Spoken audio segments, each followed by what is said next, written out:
Good morning. It's 7 o'clock. Welcome to Mornings with Jones and Frost. With Anna and Wilf. Good morning from me as well. Here are our top stories. The Iran war was a little detour, says President Trump, as he vows to leave in just a couple of weeks, regardless of a deal or a reopened Strait of Hormuz. We had to take a little detour because we had a madman named Khomeini who sadly is no longer with us. So Keir Starmer holds a Downing Street news briefing this morning on the situation in the Middle East. We'll have that live. And the boss of Europe's biggest airline tells this programme if the war continues, up to 20% of jet fuel supplies could be at risk. Also today, it's the final countdown to the launch of Artemis 2. And we'll be looking at whether new tax hikes today could be the final nail in the coffin for Britain's nightlife.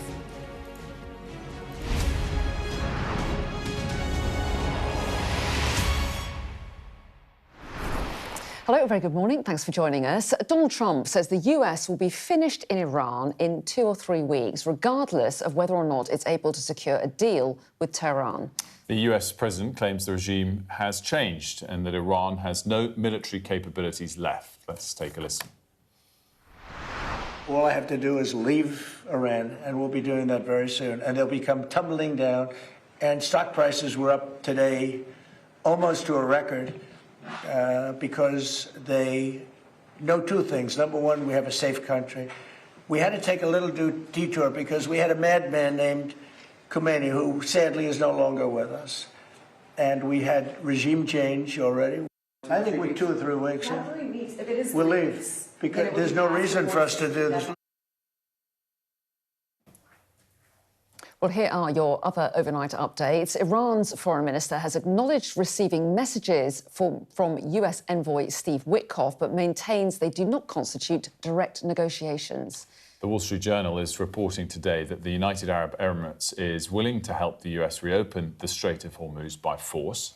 And a key thing to watch out for, President Trump is going to give an address to the nation tonight, giving his press secretary says an important update on Iran. That'll be at 2 a.m. here in Britain.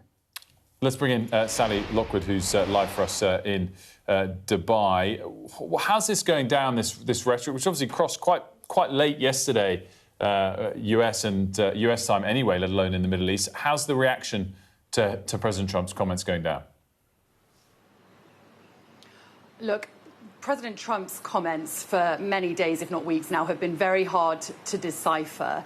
Even members of the intelligence community that I'm speaking to here said to me that the lack of clarity and the conflicting messaging coming from the White House is being flagged in intelligence reports. So I think it's impossible for anyone to read Donald Trump's mind at this stage, but I think it's become clear that Donald Trump is looking for a way out of this war, and it's not clear how much America is talking to Iran, whether it's even directly, but certainly when you listen to the messaging coming from the likes of Donald Trump, from his Defense Secretary Pete Hegseth, and from Marco Rubio, his Secretary of State, they are certainly looking, I think, to find an off-ramp here. And it'll be very interesting to hear Donald Trump's address to the nation later today in the early hours of the morning, UK time. I think we may get an idea of how he's planning to find an exit from this war. But again, he said it's potentially 2 to 3 weeks away. That's still a lot of time when you look at what's happened in the space of 4.5 weeks in this war. And I think we will see the US try and create some sort of narrative that this has been a victory, that their goals have been achieved. And, you know, that's certainly not really the case. I mean, we haven't had regime change as much as they are trying to say that. Regime change it isn't carried out by just changing the leadership or taking out significant figures at the top. It's about changing institutions. You know, this is a whole system, and the regime hasn't fallen. Yes, they've weakened Iran militarily, but they are still able to strike key targets across the region at very long distance. And if you look at what's happened here in the UAE in the last 4.5 weeks, you know, more missiles and drones have been fired at the UAE than any other country in this war, including Israel. And we've seen a real uptick in the last few days in the number of missiles and drones. I think it was nearly 50 ballistic and cruise missiles and drones fired at the UAE yesterday. So, even if Donald Trump finds an exit to this war without reopening the Strait of Hormuz, which it doesn't look like he's going to prove able to do, it does mean that the consequences will be suffered by Iran's neighbours for some time. It'll be up to the rest of the world, potentially Gulf states and European allies, to sort out the Strait of Hormuz. And yes, we're hearing reports as well in the Wall Street Journal today that the UAE is considering getting involved in trying to reopen the Strait of Hormuz. Now, I put that to my government contacts here this morning, and I received a statement in response. They have not directly commented on that report by the Wall Street Journal that they could potentially get involved in any sort of military coordination to try and reopen the Strait of Hormuz. But they did say, in quite a strongly worded statement, that the UAE has been subjected to more than 2,400 unprovoked terrorist missile and drone attacks from Iran. And they referenced the fact that these have also been aimed at civilian infrastructure. I think there is a global consensus, according to this statement, that the freedom of navigation in the Strait of Hormuz must be preserved, but it's unclear at the moment how that is going to be done. And I think it's fair to say that all options remain open. We could still see this escalate in terms of Donald Trump using those ground troops, those paratroopers, and those Marines that he's moved into position here in the Middle East. Or we could also see him find an off-ramp and leave the Strait of Hormuz as a mess for the rest of the world to sort out. At the moment, we just don't know. Yeah, still so many questions, Sally. Thanks very much indeed. So Donald Trump has made it clear that he wants other countries to step up to help reopen the Strait of Hormuz, as Sally was saying, and he wasted no time criticising some of his key allies, including, once again, the UK. So let's pick up on all of that with Lucy, who's here. Morning. And Lucy, we haven't had a reaction from Keir Starmer yet, have we? But he is holding a news briefing a little bit later on. Yeah, he is. And no doubt journalists will ask about Donald Trump. And this is one of the problems for Keir Starmer, isn't it? Because while his main purpose for this press conference is giving an update on the cost of living, we saw him having meetings with energy bosses, shipping firms on Monday. Yesterday, an emergency meeting to continue those talks about contingency plans over the cost of living.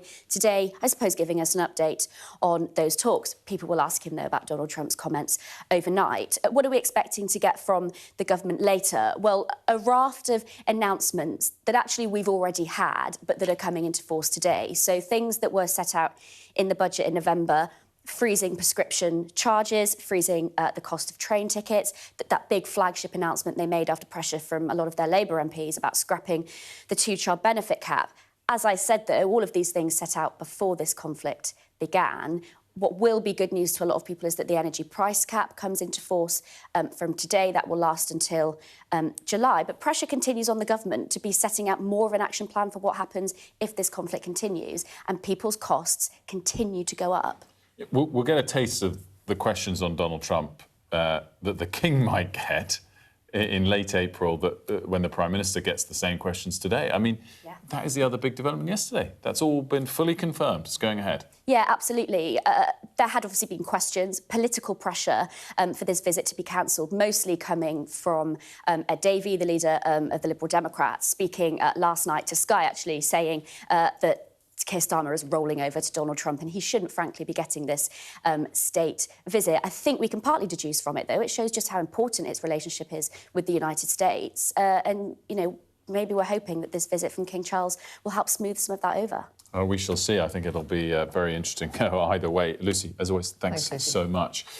Meanwhile, a raft of new budgets, of course, coming into force today, including hikes to air passenger duty. The boss of Europe's biggest airline, Ryanair, has called it a policy of monumental stupidity from Chancellor Rachel Reeves. Well, yeah, this is an interview he did with you, wasn't it, Wilf, talking about the impact the Iran war is having on the aviation industry and how fuel supply disruptions could be on the way. If the war finishes, you know, and the Straits of Hormuz reopen by the middle or end of April, then there's no risk to supply. If the war continues and the disruption to supply continues, we think there's a reasonable risk, at some low level, maybe 10, 20, 25% of our supplies might be at risk through May and June. So, like everybody else in the industry, we hope that this war ends sooner rather than later. At the moment, we're reasonably certain there'll be no disruption to supply until about the middle of May. And obviously, we would hope this war will finish before the end of April, and then I think the risk of disruption will go away. However, the risk of significantly higher prices will remain through May, April, June. We've seen already some of our competitor airlines are cancelling flights. They've reduced their capacity by about 5%. Both Wizz and EasyJet have cut capacity by about 5% through May and June. We haven't cut any flights. We think our supplies are secure, and we intend to continue to grow through this crisis. So we'll play the full conversation with Michael O'Leary at 1:30. I mean, and there's quite a lot on air passenger duty and criticising the government's approach to growth, but specifically on shortages based on the Iran war. That clip kind of said we don't need to cancel any flights yet. There will be higher prices, but we don't need to cancel any flights yet. But when I pushed him on it, he did say if this war continues until the middle of April, then by May we could be talking about up to 20% of the UK's aviation fuel supply being threatened. So, the middle of April's kind of quite soon. So I think he wanted to try and calm things, and we'll have the full conversation to come, and to say they don't need to cancel flights yet. But, you are talking about a big chunk of aviation fuel supply potentially threatened if things continue as they are, only for a handful more weeks, not months. And it's a reminder of how people are operating at the moment in a vacuum of certainty. There's so much uncertainty around about what the US's next move will be and what the implications are if they do pull out before the Strait of Hormuz reopens. That's got huge implications about what happens next. And I guess the question is, to what extent businesses are able to make contingency plans, and the public as well. Do you think twice about booking a foreign holiday, worrying that your flight might have to be cancelled or go, get expensive in between now and booking it? Well, quite, and much more from Michael O'Leary coming up at 7:30, so stay tuned for that. And to Anna's point, in terms of the uncertainty of what these comments mean from President Trump about the war, let's have a look at how the markets have interpreted all of this. So here is the price of oil over the last 6 months. And yesterday, Brent, this is the international gauge, got to 118. It closed at 118, and it's fallen pretty sharply since then on that news that President Trump said things could be over in 2 to 3 weeks. And by the way, paired with that, he's doing this Oval Office address tomorrow night, so people kind of buying into the fact that there could be something behind that. We're down to about 103 this morning. We did come down a bit below, jumped a little bit this morning, so showing that kind of aspect of how much do we buy into this. But clearly it's a very big fall from 118. What I will just point out, this is slightly a geeky market term, is that we're continuing to make what's known as higher lows. So each time we have a bit of good news and we pull back, sure, we pull back a lot on the day, but in general, the trend is still very much higher, and it's not as if people are meaningfully buying into the end of this war. We're still above $100 a barrel for oil. Just quickly for note, this was in sort of the first week or so of the war when he suggested it would only last 2 or 3 weeks. It fell. Clearly, that didn't prove to be correct. This was 10 days ago. This was 2 Mondays ago where he posted on Truth Social to say that peace talks were taking place. Again, we fell to about 100 that time, and then that hope evaporated. And again, just worth noting, this time we've fallen. We're still at 103, 104. So again, we're making these higher lows even when we get days of good news. I just want to show you the month of March, snapshot it for the month of March. So this doesn't include this morning's moves, but March captures this war quite nicely for us because, of course, it started at the end of February over a weekend. Oil prices, the Brent crude oil price in the month of March, not including today's pullback, 63% it moved higher. That is the biggest monthly move ever for oil prices. And yet, when you look at how it's impacting the US stock market, for example, only down 5%, the S&P 500. Again, how much pressure is President Trump under domestically? Well, by this measure, not that much yet. There's also a very strange disconnect. How can oil prices be up quite that much and US stocks down so little? But who does it affect? Well, it really affects countries that are net energy importers, particularly those that get their energy directly from the Strait of Hormuz. South Korea was down 15% during the month of March. By the way, this morning on that good news on oil prices, it's up 6 or 7%, so showing the scale of today's good news. This is the UK's FTSE 250. I've gone for the smaller companies index, showing that we've been affected, not as much as Korea, but more than the USA. We were down 10% in the month of March. UK's markets, US market not open yes. Let's have a quick look at UK borrowing costs. Again, not pricing in today's positivity yet, not open yet. But as you can see, we've had that very, very sharp rise. The question for the Chancellor will be, oil prices fell a lot today. Do we see borrowing costs in the UK fall a lot today as well when markets open? But either way, we're probably still only talking about a move to around about here, still up sharply, of course, since the start of this particular conflict. But that's where we stand this morning. Oil prices much better than yesterday, but still up sharply since the start of the war. Indeed. So looking ahead to tonight and that statement from Donald Trump, I'm sure the markets and investors will be fascinated to see what he says. That's 2 a.m. But it does coincide with a rather important other story happening from America, because, God willing, this time tomorrow, humans will be on their way back to the moon. The first crewed mission to the moon in more than half a century is set for blast-off just after 11 p.m. tonight. Yeah, the crew will blast off from Florida, performing safety and systems checks in a low Earth orbit. And it's all, if it all is OK, the propulsion system will boost them then higher. Orion then separates, performing a final high Earth orbit before a trans-lunar injection burn. God, what great terms these are. It boosts them on what will be a 4-day trip to the moon. After 5 days in space, Orion swings behind the moon, temporarily blocking communications with the Earth. And they'll then use the moon's gravity to help fling them back towards Earth. To a splashdown in the Pacific Ocean, our science and technology editor Tom Clark is here with more. There's so many questions. It was worth it just to hear you guys say translunar injection burn. It's just fantastic. It's great. Why are you not in Florida? Oh, please. Don't rub it in. That's probably quite a controversial thing to ask. It's a really sore point. I'm painful desperate to be there. But in the interest of sharing, you know... No, we need you here to talk us through it, because we can only say those complicated things if they're written down for us.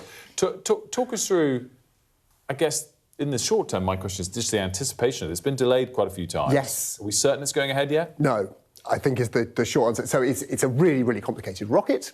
It is also something that has changed. Safety culture in NASA has changed quite a lot as well. Not that they're used to throw astronauts into space, you know, with high risk or anything like that, but they're being particularly careful. They want to get this one right. There have been some issues with fueling this rocket, which were the particular problem. But also, as the NASA administrator has been telling everybody, America hasn't done this for a very long time. It hasn't fueled a complex rocket like this of the same sort of size and scale as the Apollo era, you know, since the end of the space shuttle program, which is considerably a long time ago. So they are taking it very carefully. They'll see how it goes. Really, all that's standing in the way now is, any technical issues with rocket, fueling it's particularly tricky. Hydrogen gas, tiny little molecule, quite leaky, has presented problems on 2 launch attempts now, one in February and another scrub in March. So there'll be that issue, but they're pretty confident to get around that. The only other thing's really the weather that could still scotch things, but they said they're 80% confident. Tom, tonight's the night. We cannot wait. We're going to build up throughout the Sky.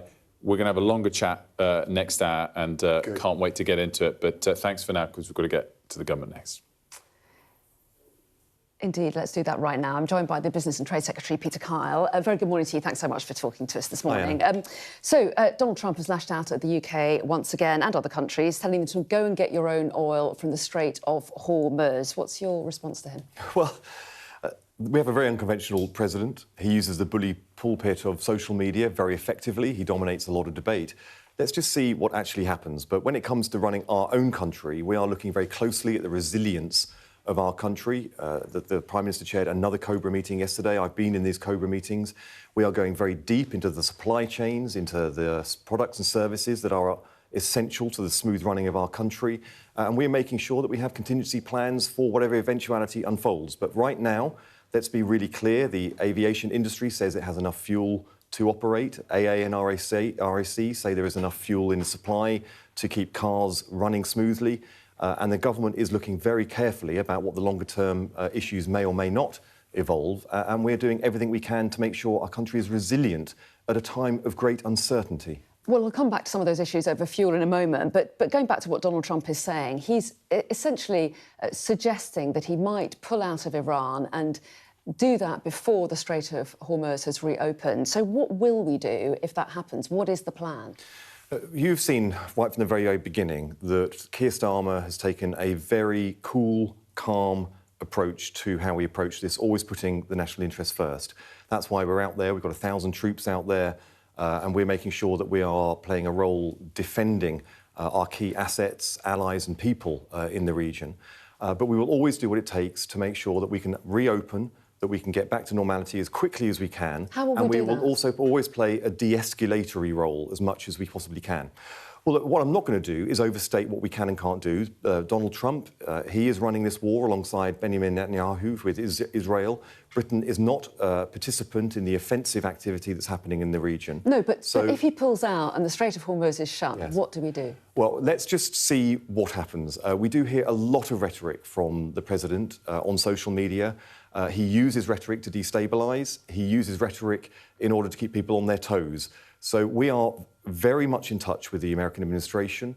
We are doing everything we can to play a role to de-escalate, to bring back normality to the supply chains and to the region, to give time for the region to heal and recover, particularly our allies out there in the Gulf states who are really looking for a period of calm so that they can rebuild. But we are in touch with all of these countries. I was in Cameroon at the World Trade Organization negotiations, meeting many of my counterparts from countries in the Gulf and America and India and others, where we were doing trade negotiations, but also talking about these issues and how we can bring stability back to the region. You talk about Donald Trump using social media. He's used it quite a lot to lash out at the UK, to insult the Prime Minister. Is that the right kind of atmosphere to send King Charles into? Is it appropriate for him to be going at a time like this to go and visit Donald Trump in America next month? Well, the first thing is that the President has a warm affection for the King, and just in recent days has reiterated that. The second thing to say is that the King is a non-political figure.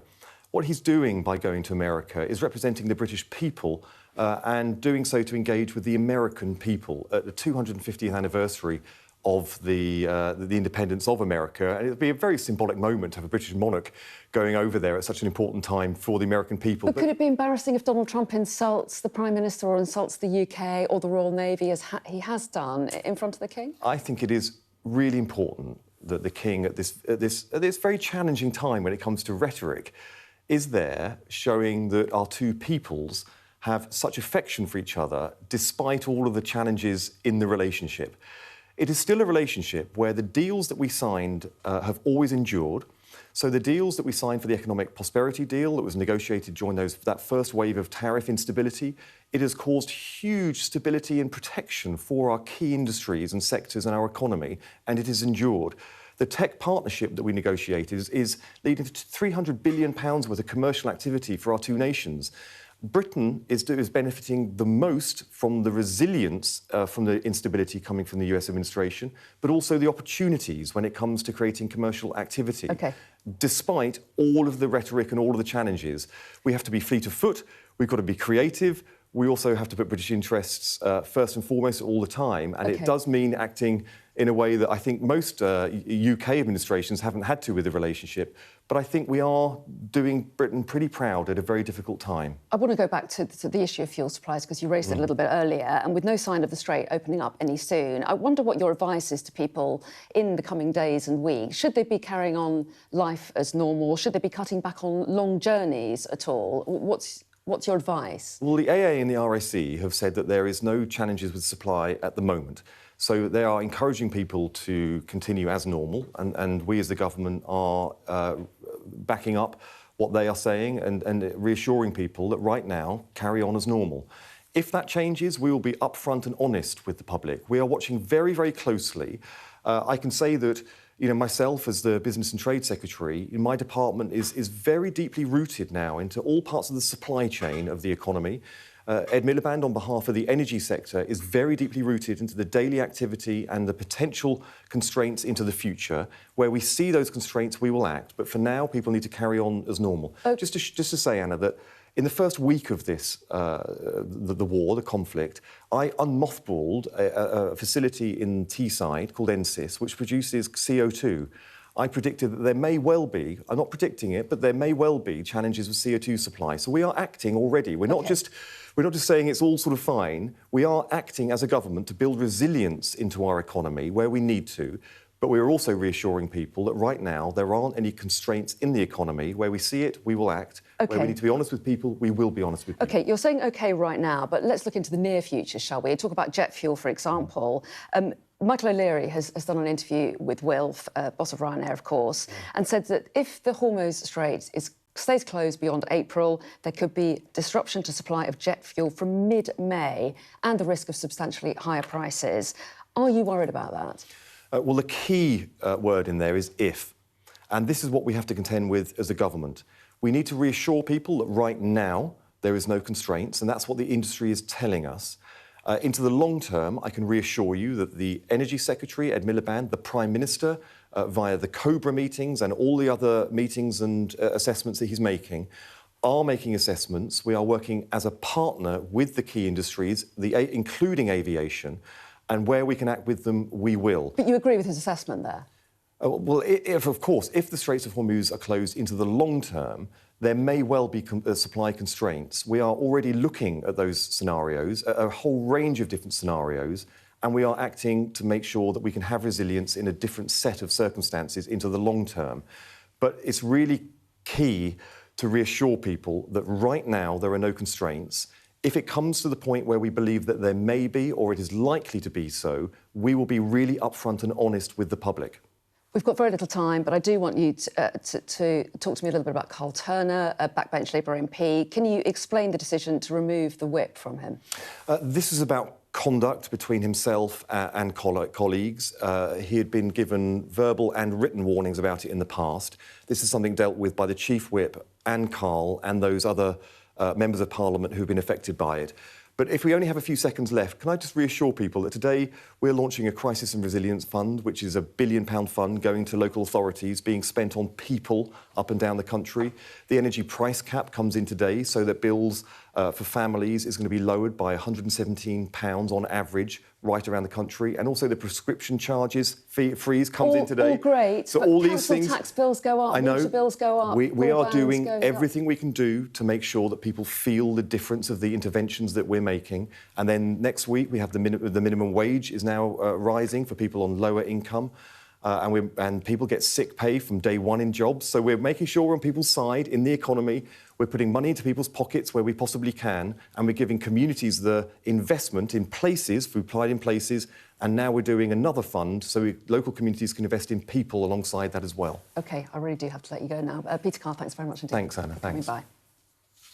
And just to remind you that we will have that full interview. But you could probably say this yourself. You did the interview yourself. No, well, by the way, before we do that tease, I know we're with... kind of tight on time. I just thought, really great conversation. And, you know, fair play to them. I was quite reassured, based on what he's saying, with that big if that he himself brought up, which is, you know, we're talking about weeks away before bigger problems start arising. And I think that's just, that disconnect was in the markets, we said as well.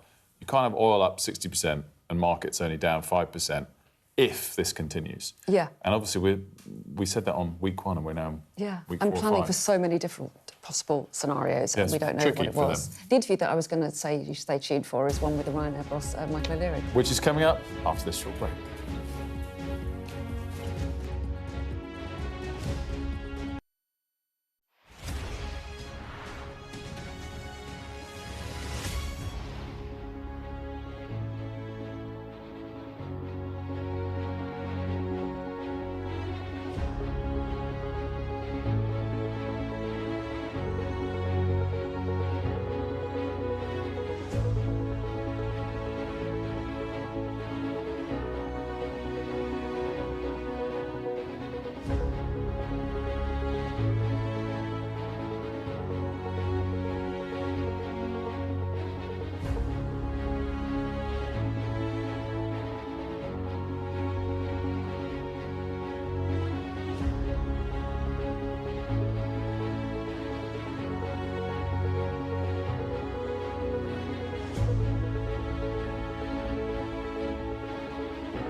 What's the best thing about being a Sky News presenter?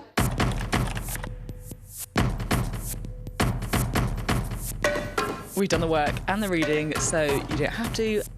Being a Sky News presenter. Hello and welcome. Westminster, the heart of British politics. I'm so sorry about what happened to you. So what on earth is going on? It's not true. Can I tell you what I think? It's really unusual. Mornings with Roger and Frost. Let's crack on. Let's get started. What's the best thing about being a Sky News journalist? Who's funnier? Being a Sky News journalist. A special edition of The World with me, Yalda Hakim. Pakistan has the right to respond. You're like, what? A historic day here today. Congratulations, this is a huge moment. But what happens now? So a new raft of budget measures come into force today, including hikes to air passenger duty. So the boss of Europe's biggest airline, Ryanair, has called it a policy of monumental stupidity from Chancellor Rachel Reeves. But that isn't the only potential cause for an increase in flight prices, as the ongoing war in Iran, of course, pushes up the cost of fuel. I spoke to the chief executive of Ryanair, Michael O'Leary, and I began by asking him how the war in Iran is impacting Ryanair's business. We do 12 routes to Jordan. We fly to Amman and Aqaba. They've been suspended until at least the end of May at the moment because it's not safe to fly over those Middle Eastern states with the amount of military activity that's ongoing. The wider ramifications at the moment are obviously the dramatic rise in oil prices. Oil prices have more than doubled since the war started at the end of March. In Ryanair, we're reasonably well hedged. We've about 80% of our fuel bought forward until March of 2027 at about $67 a barrel. But the unhedged 20%, we're now paying almost double, about $150 a barrel for that. So costs are rising. The more immediate concern is jet fuel supplies. And, we, together with our fuel suppliers, are, constantly looking at the marketplace. We don't expect any disruptions to supply until about early May. The fuel companies are happy there won't be any disruption until early May. But if the war continues, we do run the risk of supply disruptions in Europe in May and June. And obviously, we hope the war will finish sooner than that and that the risk to supply will be eliminated. Of course, May is not far away. I mean, how serious are we talking about supply disruption, specifically in the UK for jet fuel? Again, it's almost impossible to know, Wilfred. If the war finishes, and the Straits of Hormuz reopen by the middle or end of April, then there's no risk to supply. If the war continues and the disruption to supply continues, we think there's a reasonable risk, at some low level, maybe 10, 20, 25% of our supplies might be at risk through May and June. So, like everybody else in the industry, we hope that this war ends sooner rather than later. I mean, again, 2 weeks away to get to the middle of April. That would lead to the need to cancel 20% or so of your flights. No. It's not linear like that. The fuel suppliers are giving us a kind of a worst case. They're talking about the middle of May at this stage. And in some cases, there's no risk to supply because their Jet A1 is being sourced in the US, in Western Africa, or in Norway. And some of the eastern airports in the Eastern Europe, we are dependent on. Some of our suppliers are dependent on Jet A1 fuel coming from the Middle East. So there'll be different impacts in different markets. But at the moment, we're reasonably certain there'll be no disruption to supply until about the middle of May. And obviously, we would hope this war will finish before the end of April, and then I think the risk of disruption will go away. However, the risk of significantly higher prices will remain through May, April, June. We've seen already some of our competitor airlines are cancelling flights. They've reduced their capacity by about 5%. Both Wizz and EasyJet have cut capacity by about 5% through May and June. We haven't cut any flights. We think our supplies are secure, and we intend to continue to grow through this crisis. A final question on this sort of energy supply and whether jet fuel and kerosene and the specific types of fuel that you require. Are we alone in the UK and Ireland in having to import a lot of that? Or is Europe kind of all largely in the same boat there? And is it something long term that governments should be thinking about to try and produce more of their own refined final product? As you know, it's a commodity, Wilfred. I mean, it is a worldwide supply. You know, Ireland and the UK are not more exposed than the rest of continental Europe, if there is. But most of Europe takes most of its jet fuel supplies from America, Western Africa, and Norway. There are some suppliers in the UK, for example, Q8, who would account for about 20% to 25% of fuel supplies at UK airports. They're more exposed to supplies coming through the Middle East.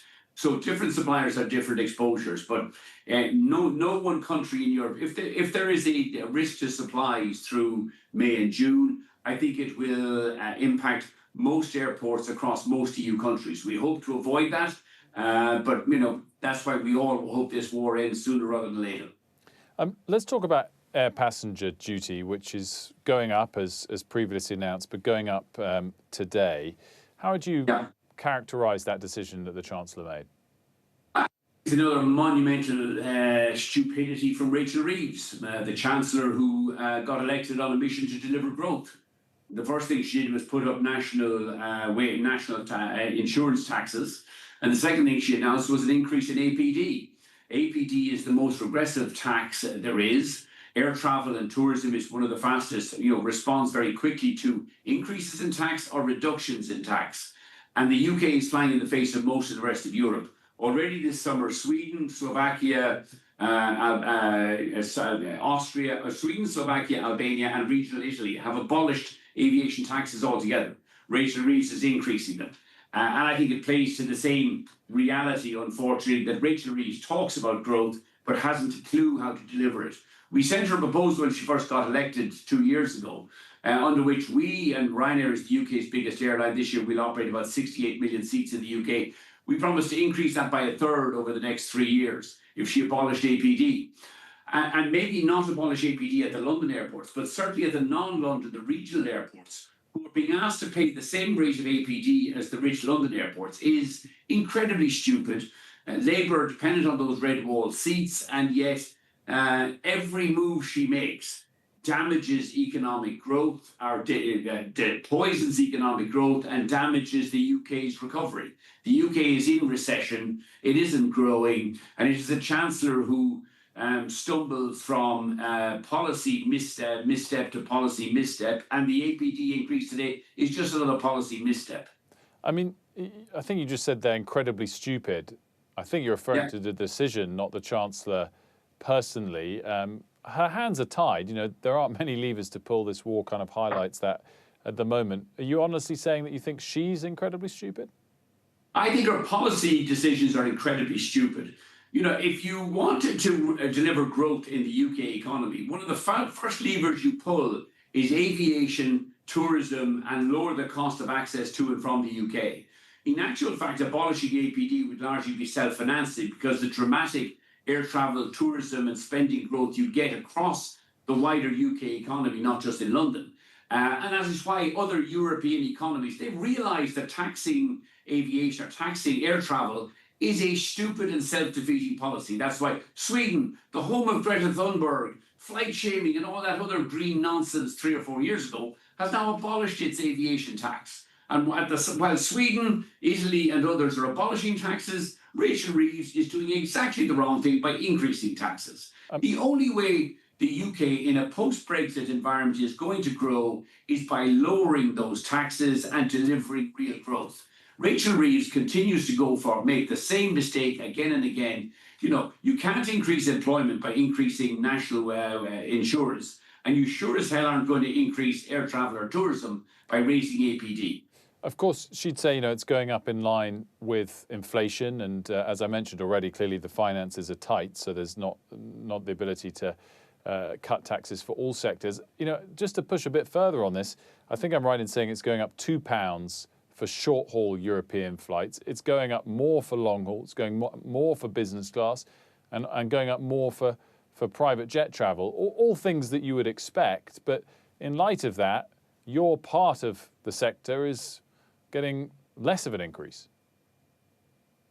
Firstly, the claim that it's going up by the rate of inflation is, again, just shows she can't actually do maths. £2 on a £13 rate of APD is a double-digit increase. Inflation isn't running at double digits. She's increasing APD today at a time when the industry is already struggling with, I mean, the airline industry is close to record oil prices now because of the war in the Middle East. You know, there is no way back for this. UK is pricing itself out of the growth, aviation and tourism growth market, while other EU countries get it and are abolishing these taxes. This would be self-financing. If you abolished APD, the UK would see a surge in new routes, traffic, tourism, and tourism is one of the great job creators, particularly for entry-level jobs for young people. She has no idea how to create jobs. She has no idea how to create growth. Every policy misstep she's taken since she became Chancellor of the Exchequer shows that she hasn't got a clue how to deliver growth. Michael O'Leary, thanks so much for joining us. Thank you, Wilfred. Pleasure to talk to you as always. So, really not holding back, obviously, towards the Chancellor, which we kind of expect. He's had a very critical tone for the last 18 months towards the Chancellor, obviously not before the election and not initially, where, as he alluded to. You know, just to reiterate, I think her policy decisions are incredibly stupid, he said. She's got no idea how to create jobs, no idea how to create growth. So you couldn't really expect anything stronger. You couldn't see anything stronger. You know, as I push back on the air passenger duties going up less for short-haul economy flights than, say, long-haul business class flights, so they're getting hit less than some. And as we pointed out the last time we came on the show, you know, this government is trying to boost airport capacity. That's one of the areas they are trying to pull a lever. But I think what this really sums up is this 1st of April, even without the current crisis that's unfolding, even if they want to point to this is going up a little bit or the home energy prices are coming down, the tone from business is pretty universal on this one. You're putting up a lot of our costs left, right and centre. You know, there's not many options the Chancellor's got, but if you want to maintain the level of spending they want to maintain, they're having to increase so many costs and businesses are really feeling it from today, even before this crisis. Yeah, and the government's line is always those with the broadest shoulders will take the biggest hit. So they will say that we're trying to, you know, support people who are struggling and some people will have to pay higher taxes. And that's a point with the air passenger duty, as I made to him. Obviously, it's an area where, you know, these businesses aren't about to go out of business from it. But I think, you know, there is this cumulative aspect that clearly he's alluding to. And you know, it's short-term revenue. Does it create longer-term pain? And that would certainly be the O'Leary argument. Indeed, really interesting. Now then, let's go back to the issue of Donald Trump. We're never too far away from him at the moment. He said it's terrific that the King and Queen have agreed to an official state visit to the US at the end of this month. However, confirmation from the palace of the trip came less than an hour after President Trump told the UK to secure the Strait of Hormuz itself and, quote, go get your own oil. Well, we're joined now by royal commentator and author of Power in the Palace, Valentine Lowe. Very good morning to you. Thanks so much for coming in. So we have seen a lot of insults towards the UK from President Trump in recent days and weeks, haven't we? How uncomfortable a trip do you think this could be for King Charles? I think the King is very used to dealing with uncomfortable situations. I mean, his mother, the late Queen, of course, I mean, she had to put up with some monsters. Nicolae Ceausescu came over. And the King, he's quite good at being charming. He's quite good at sort of steering conversations in the right way. And, you know, he's met Trump before, of course, and he's had dealings with people he doesn't necessarily approve of before. So, for instance, you know, he's banqueted Chinese banquets in London before, but in 2015 he had tea with Xi Jinping at Clarence House. So, which, you know, and by all accounts, that tea went very well. So I think he's quite good at dealing with this situation, whatever his personal feelings. But I guess there's quite a big difference, which is that the president is so unpredictable. It is almost certain, based on just yesterday, the president will say something critical about our Prime Minister. How does the King respond to that? Yeah, well, you say that. He is mercurial and unpredictable, but also when he's with the royals, he's on his best behaviour. So I think it's fairly likely that during any state visit to the US, Trump will be on his best behaviour and won't be throwing around insults. Well, it is quite interesting if you look at his social media. On the one hand, he's throwing out an insult, and the next minute he's welcoming the news of this trip being confirmed, saying it's terrific. He said it'll be a momentous occasion. He was obviously delighted about it. I mean, what difference can King Charles make? Can he lean into that soft spot that President Trump has for the royal family and actually improve relations between the UK and the US? Well, it's an interesting question about how much difference, because I would say that actually we're now into the region of diminishing returns. You know, the first state visit Trump had here, and indeed, arguably the second one, they might have made a difference. But the time now, you're going back sort of 6 months or so, whatever it is, after Trump came here for his state visit. I'm not sure you get much more out of it. And I think possibly people get exaggerated views of what you can get out of these royal visits. They do make a difference, but what they do is they help set the tone for negotiations, for relationships, but they never clinch anything. So we saw that around the time of Brexit, when basically the government deployed the royal family and sort of pinged them all over Europe, and particularly the Queen, her last state visit was to Germany. And for the purposes that we wanted, which was basically to get a better deal out of the EU before the Brexit vote, it didn't make any difference. I'm interested, Valentine, in what you think. You know, the King's meant to stay out of politics, but what he should do in the hypothetical situation, and I know you don't think that this will be allowed to materialise based on what you said, the hypothetical situation where they're both standing or sitting next to each other and President Trump says something disparaging about the King's Prime Minister. What should the King do in that situation? Should he speak up for his Prime Minister or should he stay out of it? I think he should and would say nothing. I think...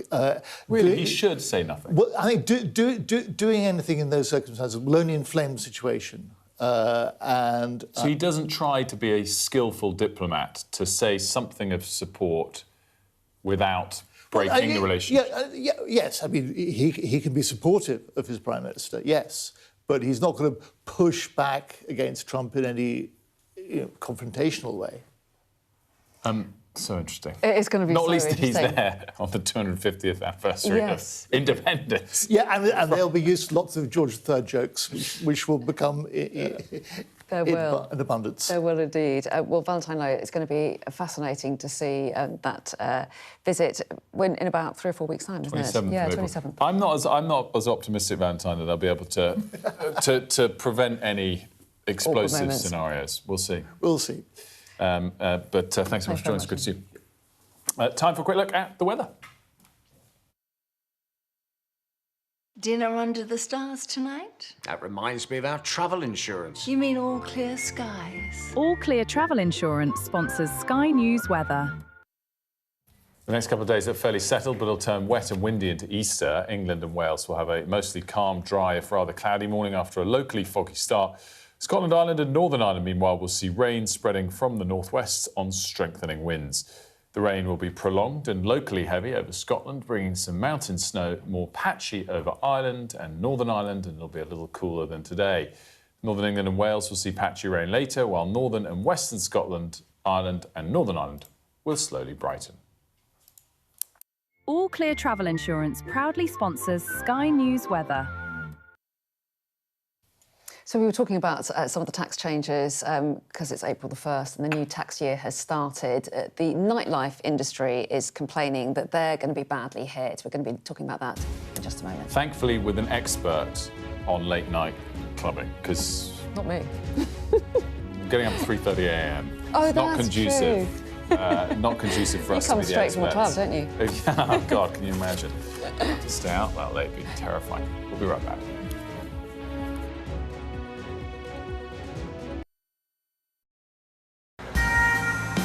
This is how you travel when the mafia wants to kill you. He's almost given up his own freedom, but that's the price he's willing to pay. Here, they don't just arrest and Ndrangheta mafia members, they also live among them. Time after time, I've seen the devastating impact of extreme weather and climate change. We don't have much snow at the moment. They've had a warm spring and exceptionally hot summer, and that means they're expecting to lose more than 3 times the amount of ice than they usually do.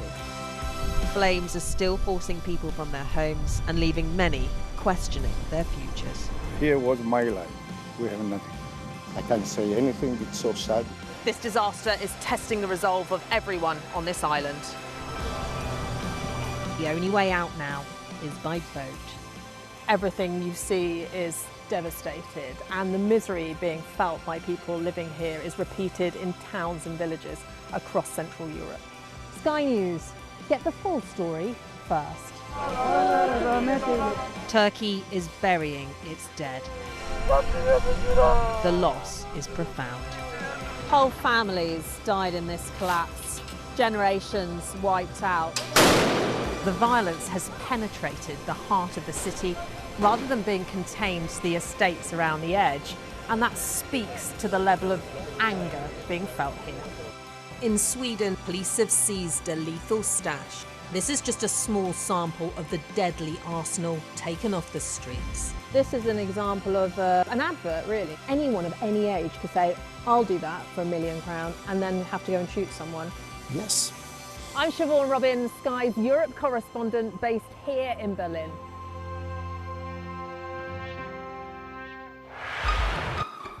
We've got your Sunday mornings covered.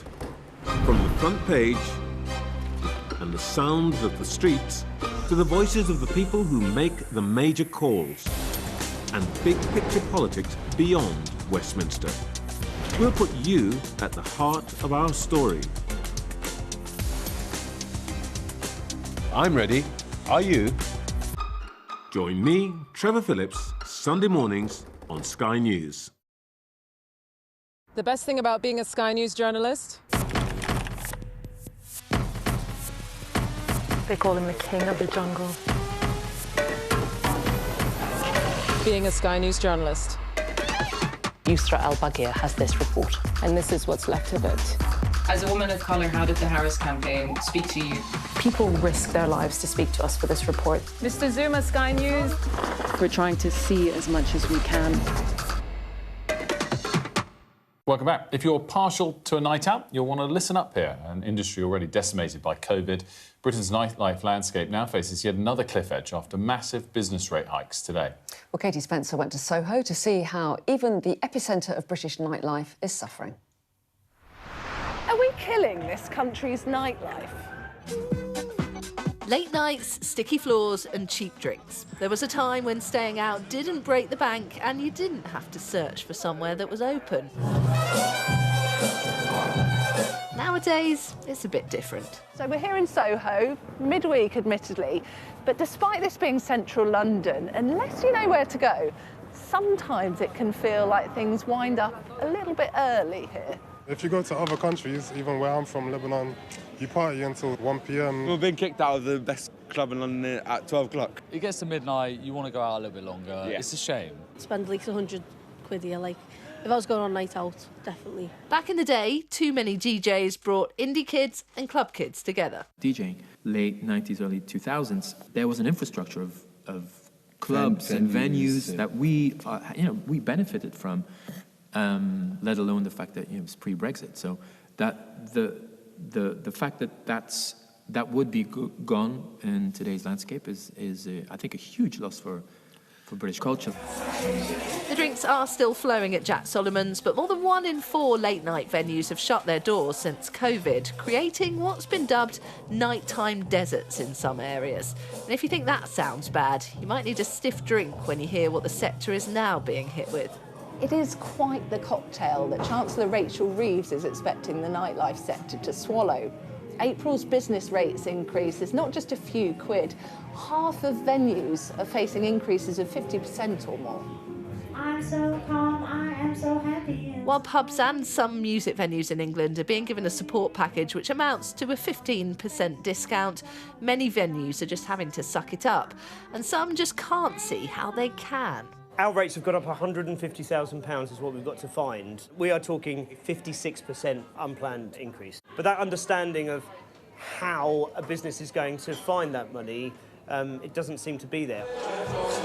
Mix in energy prices going up because of the Middle East, with consumers having less money, and Mike Hill from the Nighttime Industries Association says what we're witnessing is a massive redistribution of the tax burden onto a diminishing number of businesses.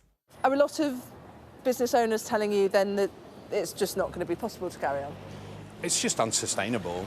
We're really concerned that many, particularly the independent businesses that make up 70% of our sector, are going to be at a position where they are going to go over a cliff edge. It's just horrible to hear the amount of people that phone up and talk and they're in tears about businesses they put their heart and soul into. How bad is it? Well, the NTIA let us exclusively talk to its members, and 2/3 of businesses said they're braced for the rate increase to affect the nighttime industry a lot. 75% said they were extremely or very concerned about the impact on their financial sustainability, while over half said the current financial state of their business was affecting their mental health. And they didn't mince their words, with one calling the rates change absolutely flawed, saying they stand to lose everything because of it. Another told us, "I don't have words to explain the frustrations I have for the road the government has taken over the last year to help push us to extinction." Those that can survive will have to pass on the costs to consumers. So ultimately, that'll mean higher drinks prices, fewer midweek openings, and more venue closures. A lot more venue closures. The Treasury says it's got the right economic plan with a multi-billion-pound support package to help limit bill rises. Facing the financial hangover from hell, it's easy to understand why an increasing number of venues are closing their doors and deciding it's just not worth the headache. Katie Spencer, Sky News. Stay with us. Got all the top stories coming your way.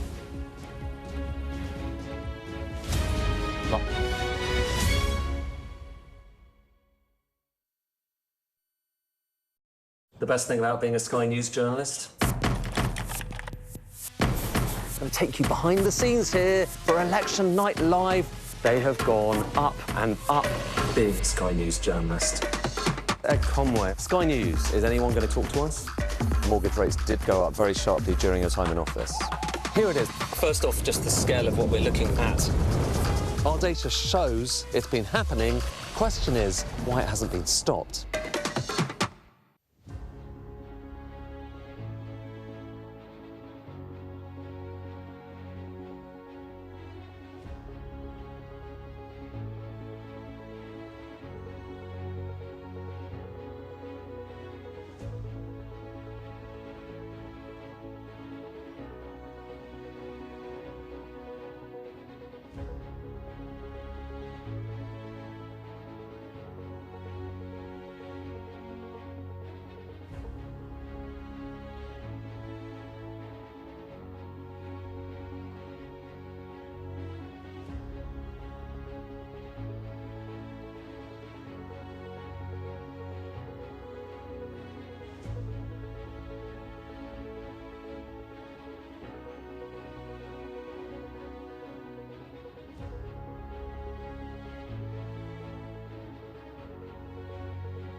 Hello, very good morning. It's 8 o'clock. Welcome to Mornings with Jones and Frost. With Anna and Wilfred, very good morning from me as well. Lots ahead. The Iran war was a little detour, says President Trump, as he vows to leave in just a couple of weeks, regardless of a deal or a reopened Strait of Hormuz. We had to take a little detour because we had a madman named Khomeini, who sadly is no longer with us. So Keir Starmer holds a Downing Street news briefing this morning on the situation in the Middle East. We'll have that live. And the boss of Europe's biggest airline tells this programme if the war continues, up to 20% of jet fuel supplies could be at risk. Also today, final countdown to the launch of Artemis 2. Plus, we'll be looking at whether new tax hikes today could be the final nail in the coffin for Britain's nightlife.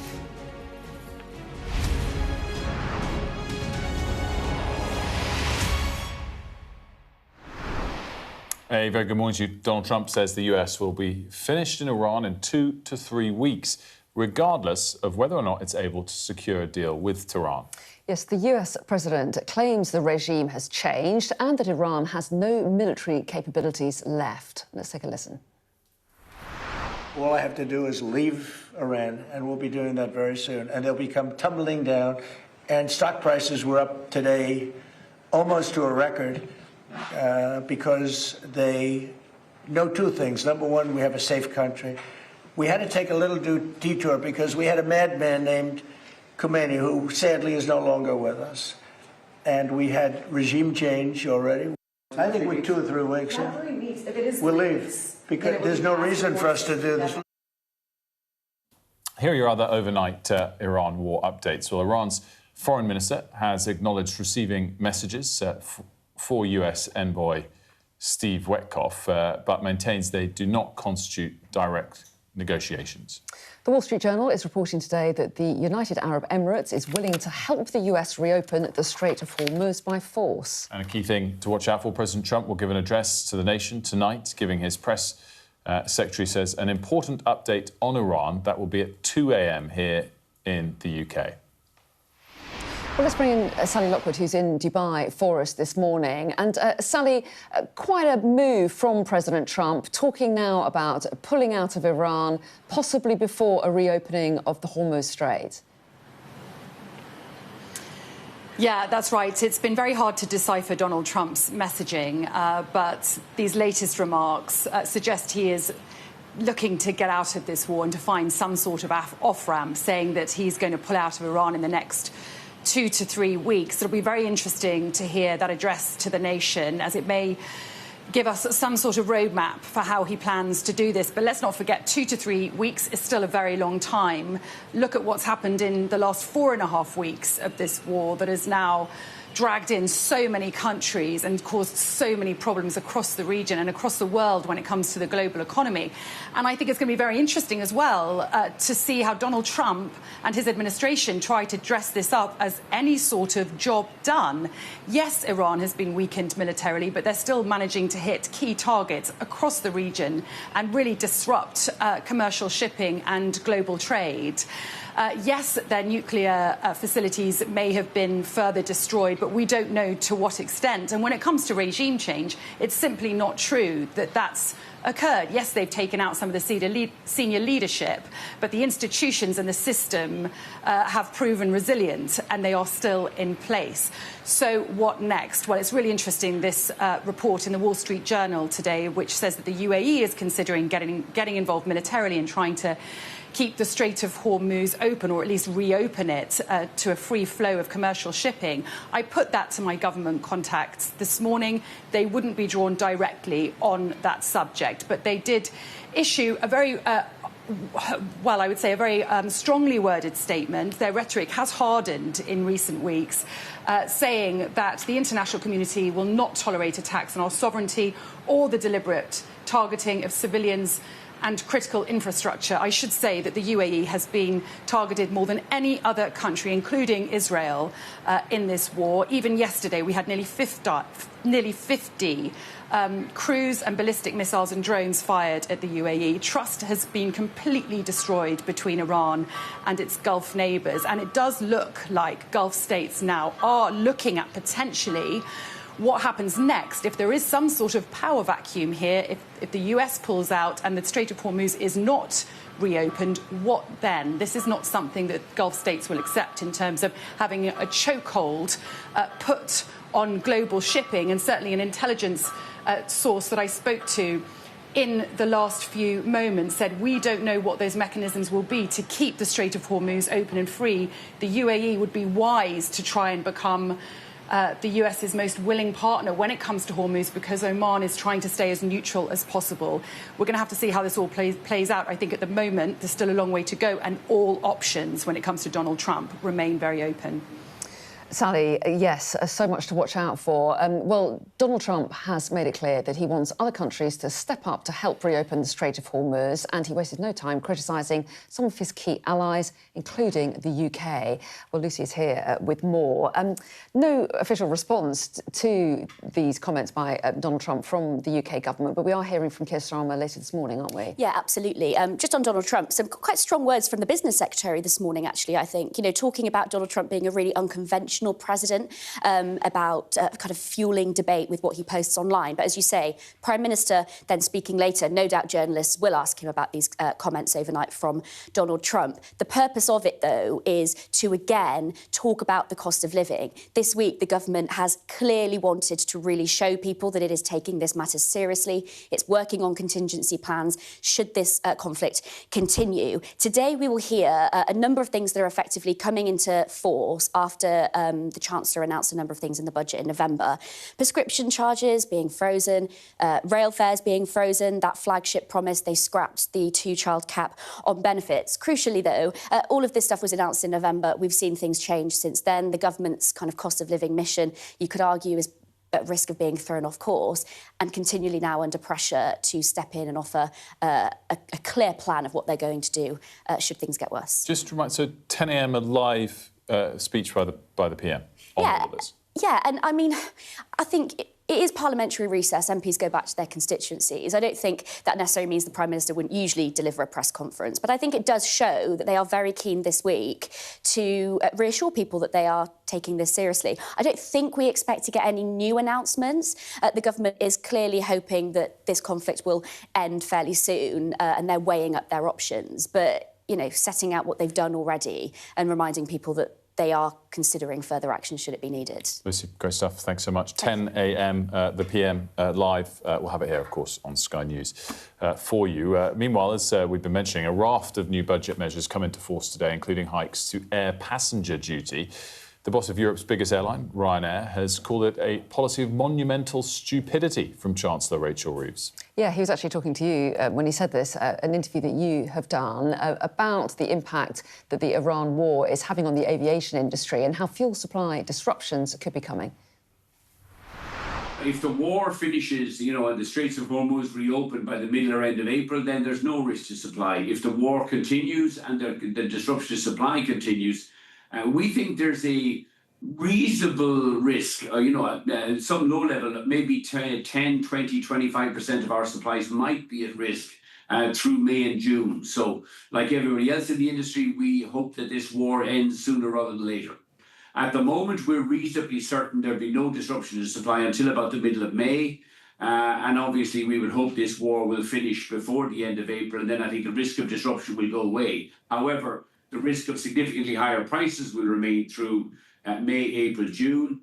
We've seen already some of our competitor airlines are cancelling flights. They've reduced their capacity by about 5%. Both Wizz and EasyJet have cut capacity by about 5% through May and June. We haven't cut any flights. We think our supplies are secure, and we intend to continue to grow through this crisis. Michael O'Leary there, and the full conversation will be on our YouTube page shortly.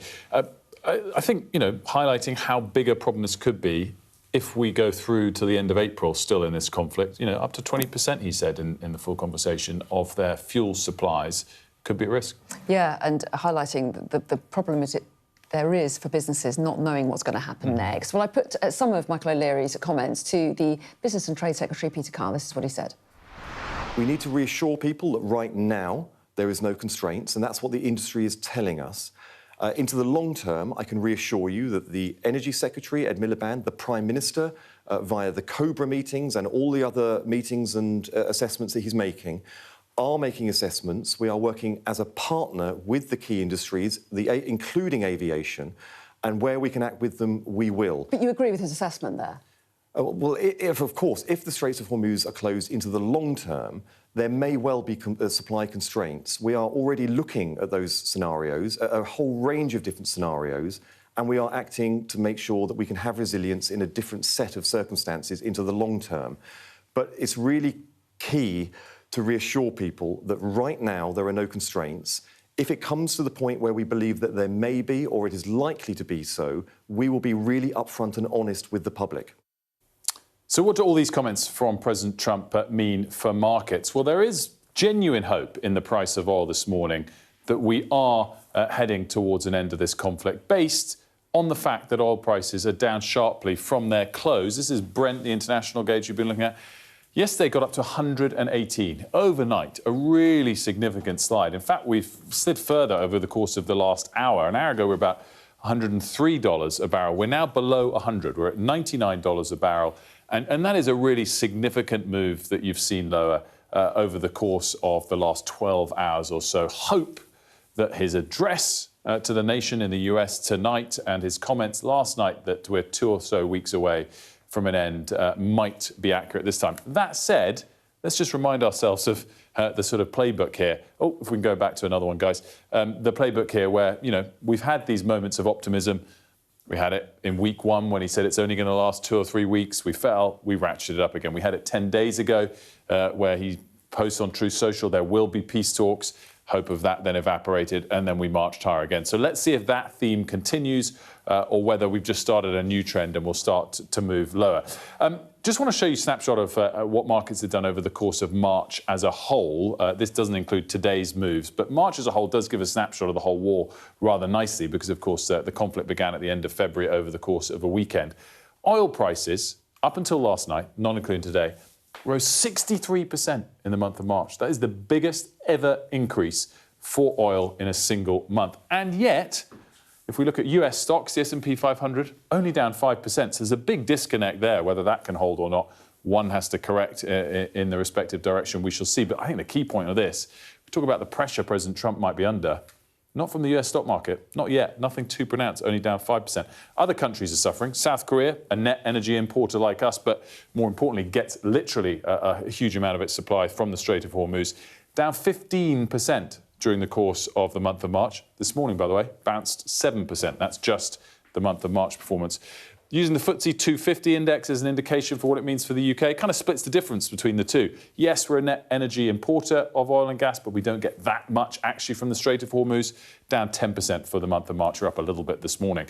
Borrowing costs, perhaps this is the most important knock-on factor for the Chancellor, for the government to keep looking at. And there's been a bit of an improvement this morning on this, but not that much of an improvement. So we're down, in fact, this hasn't been updated, we're down to about 4.8%, so it does show improving picture for borrowing costs over the course of the last 24 hours, over the course of the last week or so, but still obviously much higher from the start of the conflict.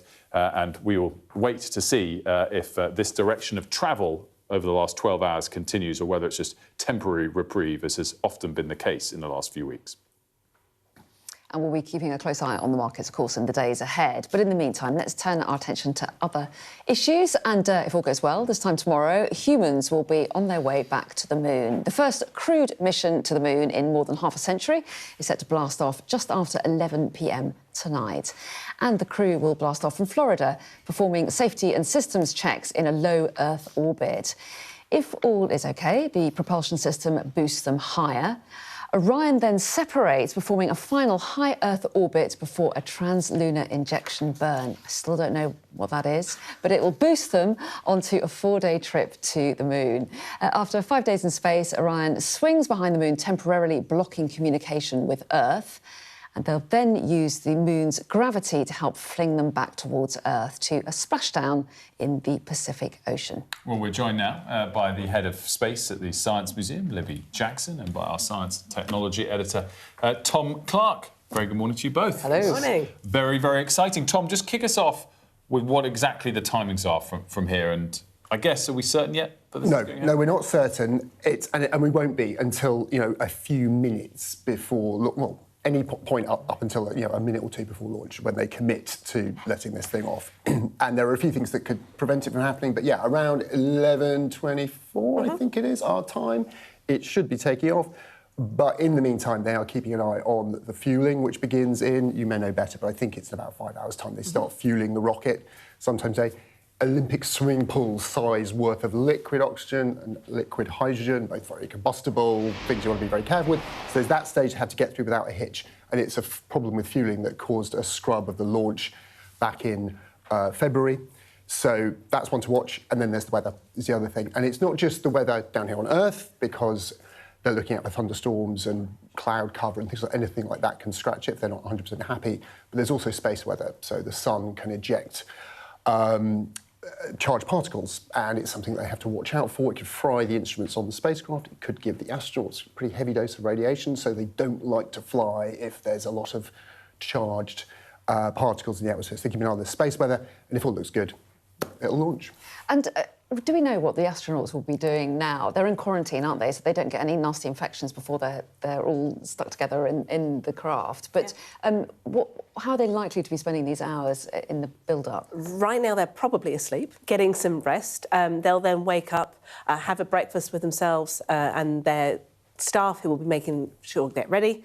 And then in the hours leading up to it, they have a final briefing. They get suited up, making sure that the spacesuits they're wearing that will protect their lives if there was a problem are fully functional.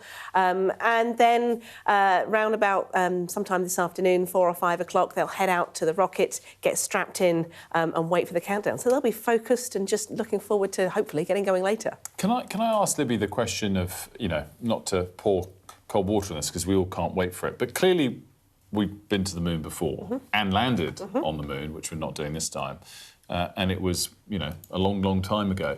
So why are we so excited again about this one? I grew up excited about the Apollo missions. I saw Apollo 10 in the Science Museum when I was 5 or 6, and that led me to find human spaceflight really exciting, and I've been really fortunate to have a career in human spaceflight. But Apollo happened before I was ever born. And so the inspiration for this, for me, is one of the things I'm really excited about, because it will capture a new generation of people seeing space as exciting. And we all use space every single day. And just getting excited about science and technology. And the challenge, the technology that we will develop. And this time, NASA are really clear that they want to go back to stay. This is not for them a race to the moon, a sprint as Apollo was, but something that is more sustained. And they've just recently announced that they want to develop a lunar base. We will see science done there. And there are people who think there are resources on the moon that could be beneficial to everybody back on Earth. Well, yeah, it's so interesting, isn't it? Because there was this very long gap, Tom. Why was there such a long gap, and why this particular desire to go back now at great expense? It's a complicated picture, but once the race element of the Cold War was over, there wasn't this kind of desire to sort of keep going, and it was costing an absolute fortune as well, and they got to the moon. So what more was there to do? Mars back in the 1960s, 70s was too far away to even think about. So they diverted their attention to building a permanent habitation in space in the form of the International Space Station, which has been going around the Earth for 25 years. Thank you, 25 years. 26 years. Yeah, in quite a long time. But I think it gets to the point where, to justify that cost and having humans in space, we need another challenge, and that's where this sort of Artemis program evolved. But an interesting twist, since then, the race has actually heated up, and we've got China now, which has developed its crewed space program much, much faster than I think a lot of people had predicted, trying to land taikonauts on the moon by 2030, and that has suddenly made NASA sort of need to... Taikonauts? Taikonauts. Oh, taikonauts. Am I correct in saying that? Yeah. Chinese astronauts astronauts. is the Chinese, the anglicised version of the Chinese word for astronaut. And so they're targeting the same South Pole on the moon that NASA is. So NASA is quite keen and under quite a lot of political pressure to get this working Because remember, we are still steps away from actually landing a crew on the moon. This is a test flight of the hardware going around the moon, equivalent to Apollo 8.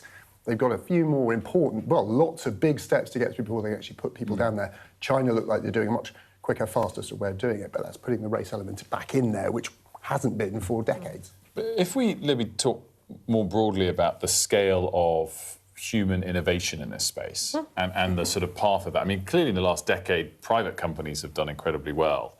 But still, if we go the whole way back to the 60s and 70s, the fact, I often think about this with Concorde, that you could in the 70s fly at half the time that you can now. But the fact that in the 60s and 70s, we could land on the moon, isn't it a bit, again, not to pour cold water, disappointing that we're not already landing on Mars and everywhere else, that you know, 60, 70 years later, we're sort of going back to what we've done before? The scale of the budgets that NASA poured into that programme in the 60s and 70s is huge. If you put it in real terms today, NASA would be spending something like $700 billion on Artemis, and they're spending $20 billion a year at the moment. So you can't compare the two scales. We were also, I think, in the Apollo era, in some ways quite lucky. The technology was amazing. We sent them with a computer that was about 32 kilobytes, way less powerful than the phones that we all carry around in our pockets. The chip on your bank card, when your little tap chip, is more powerful than the chip that took the Apollo program. But yeah, the physics hasn't changed. And as Tom said, we've learnt to live and work in low Earth orbit since then. We've developed reusable spacecraft. And now we turn our attention to, can we get to the moon in a more sustainable and sustained manner? Can we develop bases there? Can we look for the scientific benefits to it? Can we find resources that are there on the moon? So, yes, I want to drill a bit further in to what we're getting out of this, or they're getting out of this. I mean, is it about sort of knowledge about our planet, knowledge about the moon, or is it about rare earth minerals that could be very useful for everybody? I think it's lots of those things. So the hardware involved is quite Apollo-ish. You know, this rocket isn't hugely innovative, and it's been criticised for that, but that's partly due to budgets. They sort of cobbled it together with leftover parts of other things. But there will be, when they actually go to land on it, they'll be using quite new technology. We now know they're going to have to involve a lot of private partners in that too, that Jeff Bezos and Blue Origins of this world and the SpaceXs and others to do that. And that hardware development is important for longer human missions, so to Mars, for example. So there's that kind of technology, human survival element. Keeping people alive, if you want to consider going to Mars, you need to figure out how to live off-world, and that seems a sensible place to do that. It's the moon. So there's all the kind of the human space journey tech side of it, and biology. But then there's quite a lot you can learn about the moon from being there as well. And the southern pole area of the moon, that's where there's frozen water, which they're hoping to use to have a base, but also interesting bits of geology. No one's ever... people have been there before, so there's a lot to learn about the moon, and that will teach us about the origins of our planet and our solar system as well, because it was a key chunk of that too. So there's lots of science you can do on the moon. Not that you couldn't do that with robots, to be fair, but given the other benefits, and as we were hearing just now, you know, the importance to inspire and to drive technological innovation forward are all important things. Tom, we're out of time, sadly, but really enjoyed that chat. I didn't get time to quick shout out to the brilliant, brave astronauts who are pictured in our side panel there. I like the branding of the side panel. It's sort of like a movie poster from Armageddon, which was a great movie. Haven't seen it. Can't comment. But the science experts don't believe they're taking any nuclear warheads with them this time. Rating out of 10 for that movie? Science experts think it's appalling. Look at Tom and have dismay. I think we're going a little off topic. Fun. I'll say that much. That's silence from Libby. Yeah, we've got so much coverage, obviously, tomorrow. We will see you then. But tomorrow, what's it, 11:30? Were we saying the launch? 11:24. Tonight. It's a 2-hour window, so it could go after that time. Yeah, and we've got special coverage from 7 p.m. Yeah. As the side panel says, and of course, if all goes well, we will have half-hour daily specials from mornings tomorrow, from our programme tomorrow, all through the day in fact, all through the 10 days for the mission, 9:30 a.m. every day for the course of the Artemis 2 mission.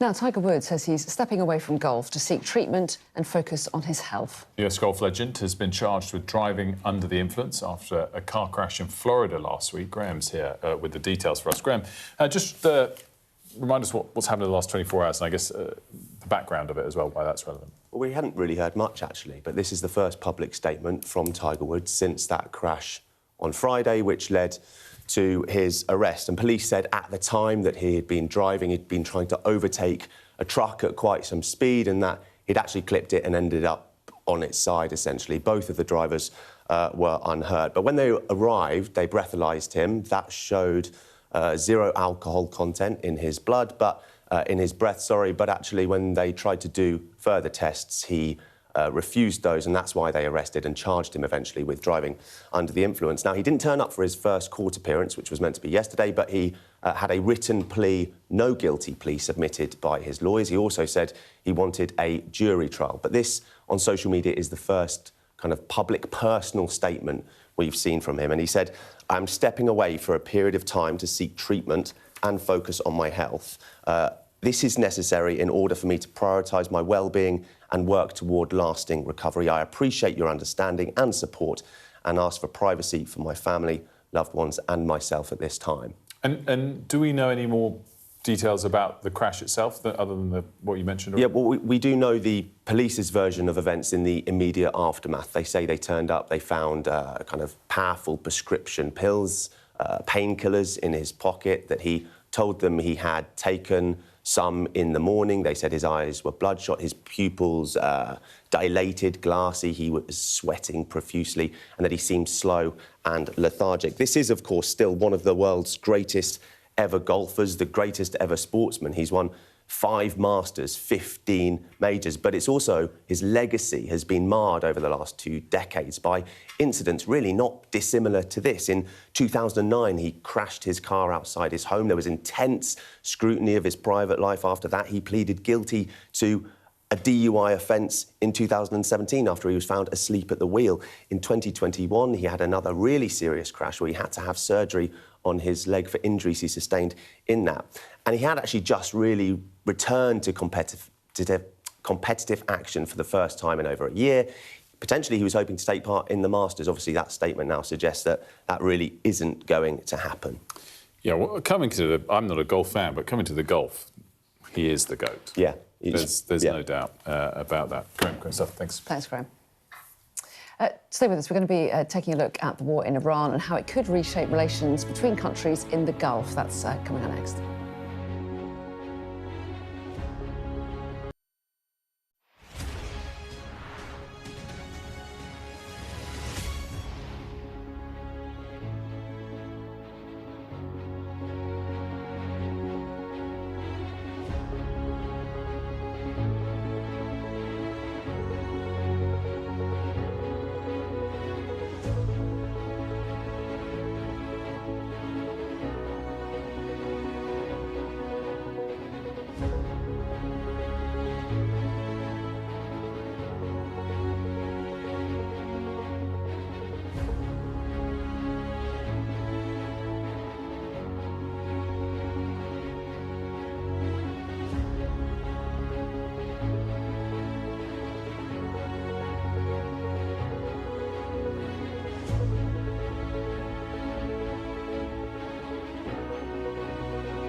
What's the best thing about being a Sky News presenter?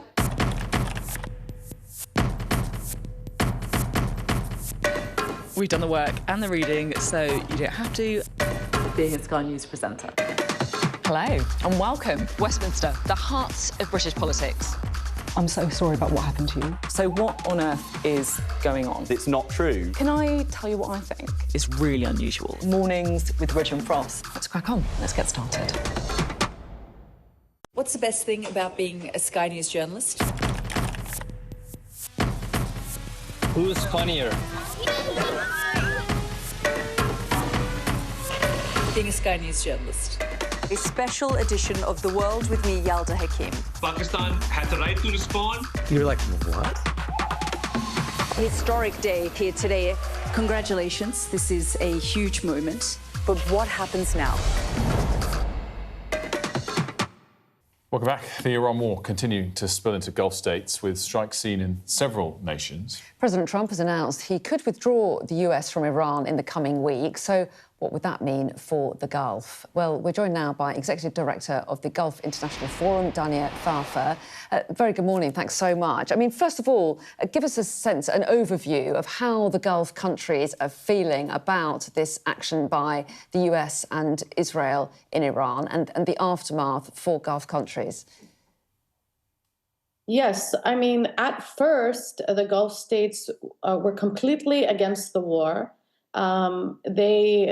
They thought it allowed a Pandora's box to open, which is true, and really hurt their national security from an economic perspective, from a general security perspective.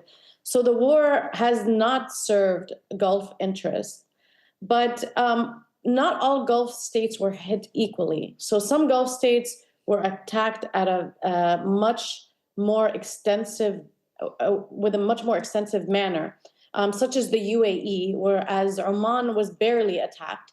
And therefore, their threat perceptions when it comes to Iran is very different. I think the UAE now views Iran as almost an existential threat to the UAE and has taken a much harsher stance towards Iran these days. And even, there are reports, still yet not confirmed, that the UAE might be considering to help use force to open the Strait of Hormuz. So I think as this war continued, Gulf states' positions have hardened for the most part because Iran has showed how much damage it could do to the Gulf states. And this is part of Iran's core strategy, is holding the Gulf states hostage to inflict pain to the international economy. So it's economic warfare by using the Gulf states as pawns. And so this is very concerning that in the future, Iran could play the same card. Do you think that long-term, off the back of this, that most of the Gulf states will be much closer aligned with the US? Or do you go back to that initial disappointment that this war was started at all? Look, there is disappointment, but the US is part of the problem, but also a major part of the solution. So that's what makes it complicated when it comes to the US. I think, if you just look at it just solely the US without considering any other factors, of course, that relationship is very complicated and concerning for the Gulf states. But if you look at it in the wider picture of everything, for example, what are the alternatives to the US? Regional alliances haven't really worked well for the Gulf states because the threat perceptions of regional countries are very different as they look at different threats throughout the region, each country. So it's very hard to have a regional alliance. Globally speaking, China has a non-interference policy and has frankly disappointed the Gulf states in its conduct during this war, like trying to secure its own economic interests and just giving very basic statements. The Europeans have always been hesitant. They act as a multiplier in some ways to US power. They have been more active in terms of a defensive posture, but haven't really shown that they're willing to, play a strong security role. And then you have the Russians who are, supporting the Iranians with intelligence. possibly intelligence on the Gulf states. So I think, if you look at the alternatives and you look at the bigger picture, if you're the Gulf states in general, you would be leaning more towards the U.S. And what do you make of the latest pronouncements from President Trump saying that he could pull the US out of Iran before the Strait of Hormuz is reopened? What would that mean for Gulf nations? Well, I think from Trump's perspective, he has this concept of war is deception. So he's always throwing out all kinds of misleading statements. It's hard to tell actually what he would do. But for me, it would be shocking if the US president, who's bent on economic issues and the price of gas is something he campaigned on, that he's going to leave the Strait of Hormuz under the thumb of Iran. I mean, to me, that would be shocking. Maybe he thinks by saying this that he's going to put leverage on other countries globally to resolve the issue with Iran. But it would be a strategic loss for the U.S. Although, I mean, we have seen Trump and his administration narrowing the objectives to, core military objectives and kind of leaving out the Strait of Hormuz not as a strategic objective. But I think it's very difficult to imagine that the U.S. president would not try to secure the Strait of Hormuz. Mind you, that one of the key national security objectives of the U.S. when it's come to the Gulf, for as long as the U.S. had relations and a security role in the Gulf, was to secure international waterways. So it just seems like it would be very difficult for the Trump administration to leave with the Strait of Hormuz under control of the Iranians. What's the view of the UK from the Gulf states? I mean, the UK is an important player. I mean, the Gulf states have good relations. Oman has the strongest relations with the UK, historically speaking. The UK is playing a role, like, for example, here in Qatar, helping in the defense posture with intercepting missiles and drones. But, I mean, as they are an important actor, globally speaking. But from the Gulf states' perspective, I don't think they're an alternative to the U.S. Dania, thanks so much for joining us. We appreciate it. Thank you. Now here, a new law comes into force today, giving police stronger powers to act against people who harass women and girls in public spaces. The government says offenders who will no longer be able to hide and even face time behind bars going forward. Molly Malone has this report. They were sat in the window seat, and then a gentleman came and sat next to them. He then started to expose himself on the train. The guy was like, oh, can I sit down? And there was like a seat next to her. She was like, yeah, you can sit here. And he was like, no, I want to sit there. And she was like, why? I'll see looks and stuff I get on the train and stuff, and I'll just put my earphone, I'll just look away. It just makes you feel uncomfortable? Yeah, of course, yeah. The next train to depart from platform 11 will be... Many of us will have a story to tell. We've perhaps either seen or experienced abuse and harassment in a public space, on the train or the bus, in a street or at the park. I have been, me personally, inappropriately touched in a crowd. I won't travel at night on a train on my own. They need to bring the law in place. It should have already been there in the first place. Now the government have got a new law covering intentional harassment directed at someone because of their sex. They say women and girls too often suffer from threats of sexual violence and invasions to their personal space. You can police that behaviour, that is clearly wrong. But will it make a difference? We have existing legislation. It's an offence to stalk someone, to sexually assault someone, to harass someone. What is a new law really going to do to change things? Well, I mean, hopefully this creates a hostile environment for those people, predatory and are very intent on committing these offences against people, predominantly women. So I hope that it acts as a strong deterrent to say it's unacceptable. It is an offence which will give new powers to policing, with perpetrators facing up to 2 years in prison. I've had instances where I've been on a completely empty carriage on a train and somebody has come and sat, a man has come and sat right next to me. There's no crime that has been committed there that I can hang my hat on, and yet I can feel incredibly harassed by that. And so that is what we are seeking to do. This comes with a deterrent of up to 2 years in prison, but it also comes at a time when the government are looking to scrap short sentences. They're looking to send fewer people to prison. Isn't that a conflict? Do I think that every one of these crimes deserves necessarily a prison sentence? That is for the judge and the police involved in each individual case, and some absolutely will. And so that is not for me to make that decision. But do I think that there needs to be a deterrent system so good police officers, they have a clear line to take action rather than just saying, it doesn't quite meet the threshold for harassment, it doesn't quite meet they didn't grope you. Why should I have to be touched to be taken seriously? The government say this new legislation shows they are taking the issue seriously, with a promise to halve violence against women and girls within a decade. I want to feel like I can get on the train. But these type of offences across transport networks have risen by 17% in the last year.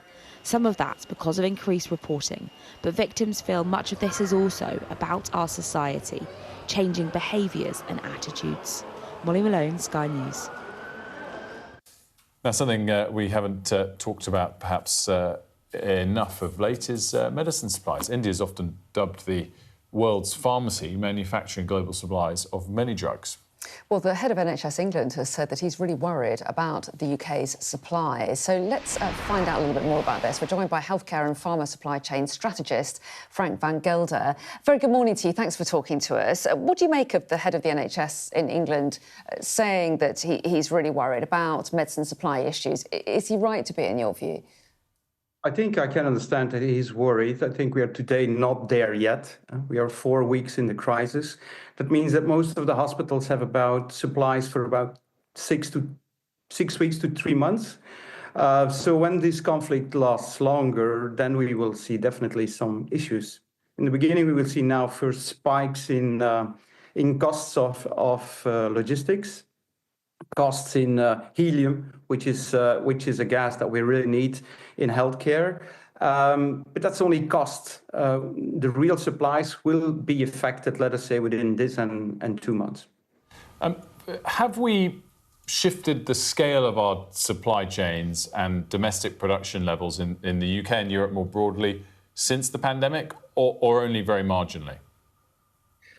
Well, the pandemic was the first big disruption we had, and we saw an immediate impact due to logistics, to supply chain, but also due to availability of certain products. We should not forget all the PPE material that we imported from China during that time. In relation to supplies, we depend on a global market. So we depend on API, which is the active pharmaceutical ingredient that mostly comes from India and China that we use in European manufacturing plants for drugs and medication. So I think that the globalization with the chronic geopolitical stress we go through moves more and more to deglobalization. Should we still produce one and the same drug on one spot on Earth, or should we start, nearshoring, friendshoring? Should we review the complete production ideology and strategy behind manufacturing pharmaceuticals? Are there some drugs that are more vulnerable than others? Are there some that are going to suffer worse transport issues than others in this country? Yeah, the most important one are the chronic disease drugs, like we call them. So diabetes drugs, drugs that are for anesthesia, painkillers. These are drugs that come for a big amount from other countries, and especially from Southeast Asia, India. So these are drugs that we should be a bit worried about. Also, the very specific oncology drugs, very important. They can get stuck in the choke point of the Middle East crisis that we go through currently. But these are the most important drugs that we think of as we speak. We should not... Sorry, go ahead. Yeah. Oh, no, I was going to ask, it might be a very stupid question, so forgive me, but with liquefied natural gas, for example, clearly there's only one way to transport it. Presumably in a real moment of stress, which we're obviously not in, with drugs, couldn't we just fly them around the world? we can fly them, and actually we fly quite some drugs in comparison what we put in sea freight. The most expensive drugs are flown for the very simple reason, very expensive drugs, you don't pile big stocks. So you keep the stock as slow as possible because they're very expensive. Secondly, they have a very short shelf life. So it makes no sense to store them for months because the production process just don't let you do that. So we fly already quite some drugs. The only problem is that between Europe and Asia, about 50% of all drugs pass through the Middle East. So with the closure of the airspace there, what we see now is that flights have to fly longer, 2 hours, 3 hours longer, which costed in 2 weeks' time close to 2.2 billion extra fuel cost to fly them around the Middle East. So the final ripple effect of all that will be that the drugs become more expensive. Well, yes, and that's obviously going to have an impact on the NHS and their budgets. Could it have an impact on individuals as well? Sometimes drugs are ruled out because they're too expensive, aren't they? I mean, what could the possible implications be for patients? Yeah, the problem always is when availability is low, price goes up. That's one. Secondly, production processes depend on oil, on gas. So the fact that those prices are going up will have a ripple effect on the price of the drugs as such. And thirdly, and not unimportant, I would say, is that the entire price battle that might exist can also fuel counterfeit. So we should not forget that counterfeit is one of the biggest challenges we have currently and already over the past 5 to 10 years. With pressure on price, with pressure on availability, that is a risk that you might see when it comes down to counterfeit drugs. I think we can leave it there. Frank van Gelder, really interesting to get your views this morning. Thanks very much indeed. And I noticed that Peter Kyle has said this morning that when the NHS boss said that he was worried about medicine supplies, he said he was only talking about one specific medicine type. He raised that concern. We're looking at that concern, but he's not talking about all medicine. And I know the government has said they've got no reported medicine shortages as a result of the crisis in the Middle East, and they've got processes to try to manage disruption. And Peter Kyle, by the way, in general, he was saying, I want to reassure, and he was quite reassuring in general, I thought, when he was speaking to you earlier on the programme. We're going to have a quick look at the weather now. You're looking happy. Well, the forecast looks good. So you've sorted the travel insurance then? All Clear Travel Insurance sponsors Sky News Weather. Well, the next couple of days look fairly settled, but it'll turn wet and windy into Easter. Oh dear. England and Wales will have a mostly calm, dry, if rather cloudy morning after a locally foggy start. Scotland, Ireland and Northern Ireland, meanwhile, will see rain spreading from the northwest on strengthening winds. The rain will be prolonged and locally heavy over Scotland, bringing some mountain snow more patchy over Ireland and Northern Ireland, and it'll be a little cooler than today. Northern England and Wales will see patchy rain later, while northern and western Scotland, Ireland and Northern Ireland will slowly brighten with showers moving into the northwest. All Clear Travel Insurance proudly sponsors Sky News Weather. When we come back, we will be talking about night clubbing. Do you remember that? Apparently I've been told you said clubbing, not night clubbing. I didn't notice the problem. With, thankfully, an expert, not just us. We'll be right back.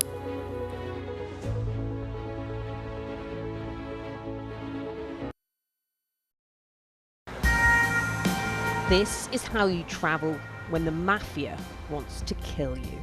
He's almost given up his own freedom, but that's the price he's willing to pay.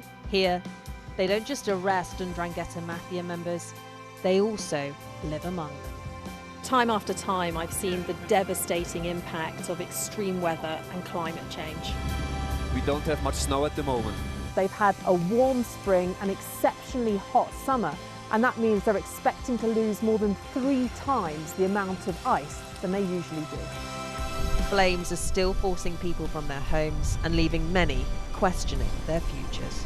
Here was my life. We have nothing. I can't say anything. It's so sad. This disaster is testing the resolve of everyone on this island. The only way out now is by boat. Everything you see is devastated, and the misery being felt by people living here is repeated in towns and villages across Central Europe. Sky News, get the full story first. Turkey is burying its dead. The loss is profound. Whole families died in this collapse, generations wiped out. The violence has penetrated the heart of the city rather than being contained to the estates around the edge, and that speaks to the level of anger being felt here. In Sweden, police have seized a lethal stash. This is just a small sample of the deadly arsenal taken off the streets. This is an example of an advert, really. Anyone of any age could say, I'll do that for £1 million, and then have to go and shoot someone. Yes. I'm Siobhan Robbins, Sky's Europe correspondent based here in Berlin.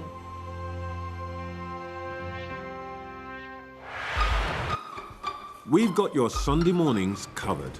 From the front page and the sounds of the streets to the voices of the people who make the major calls and big picture politics beyond Westminster. We'll put you at the heart of our story. I'm ready. Are you?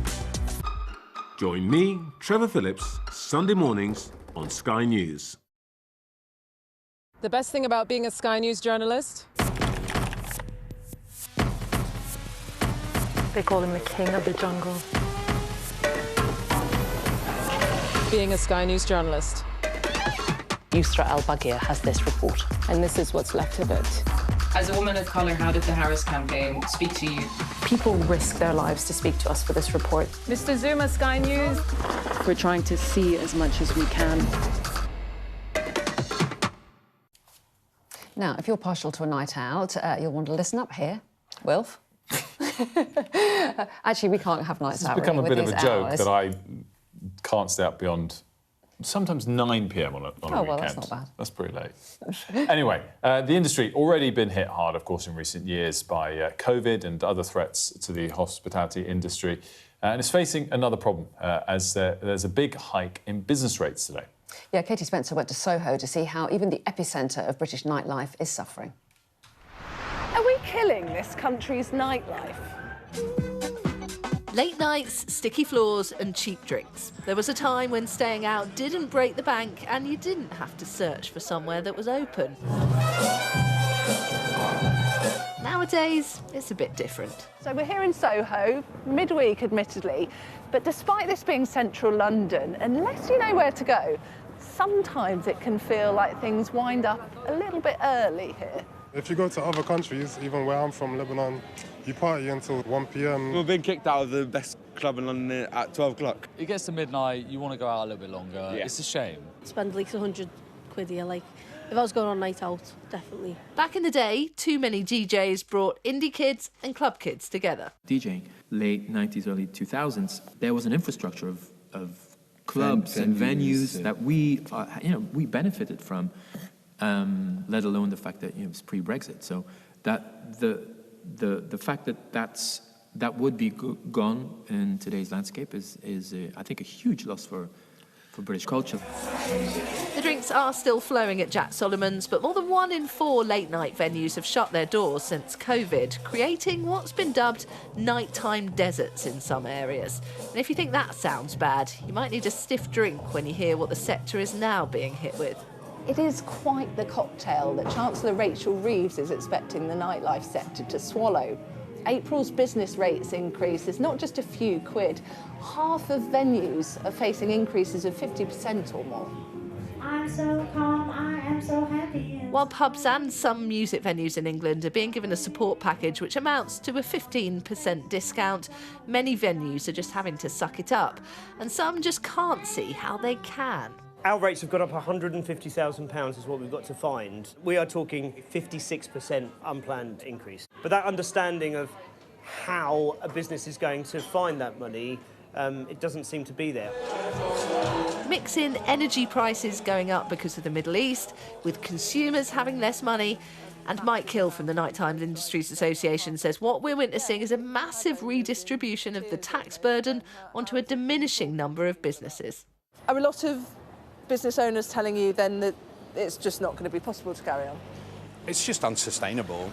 We're really concerned that many, particularly the independent businesses that make up 70% of our sector, are going to be at a position where they are going to go over a cliff edge. It's just horrible to hear the amount of people that phone up and talk and they're in tears about businesses they put their heart and soul into. How bad is it? Well, the NTIA let us exclusively talk to its members, and 2/3 of businesses said they're braced for the rate increase to affect the nighttime industry a lot. 75% said they were extremely or very concerned about the impact on their financial sustainability, while over half said the current financial state of their business was affecting their mental health. And they didn't mince their words, with one calling the rates change absolutely flawed, saying they stand to lose everything because of it. Another told us, I don't have words to explain the frustrations I have for the road the government has taken over the last year to help push us to extinction. Those that can survive will have to pass on the costs to consumers. So ultimately, that'll mean higher drinks prices, fewer midweek openings, and more venue closures. A lot more venue closures. The Treasury says it's got the right economic plan with a multi-billion-pound support package to help limit bill rises. Facing the financial hangover from hell, it's easy to understand why an increasing number of venues are closing their doors and deciding it's just not worth the headache. Katie Spencer, Sky News. Yeah, so something that clearly the nightlife industry really concerned about, these tax changes from today. And in fact, we're going to get another view on that in the next hour. We're going to be talking to Bimini Bombulash, the DJ and drag performer, in the next hour on this and get their view. Yeah, looking forward to that. And by the way, the top of the next hour, there is a national address being made by the Prime Minister of Australia relating in part to the situation on the war in the Middle East. So we'll keep an eye on that and bring you the key parts. We'll dip into it live. We'll be right back after this short break.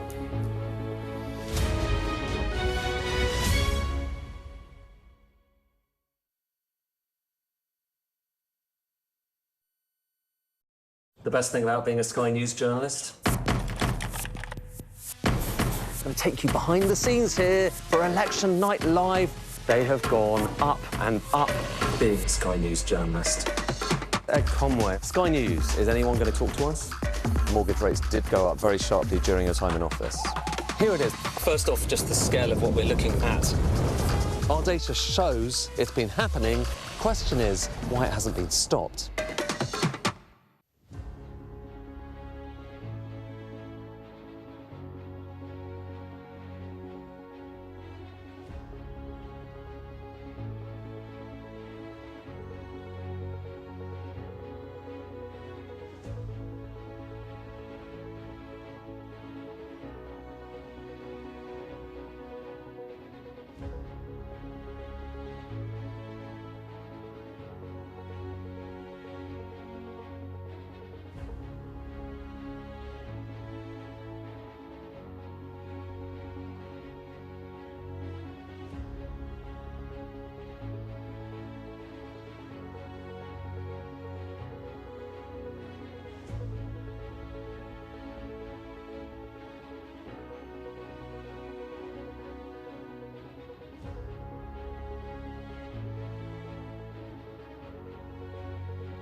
Good morning, it's 9 o'clock. Welcome to Mornings with Jones and Frost. With Anna and Wilf, good morning from me as well.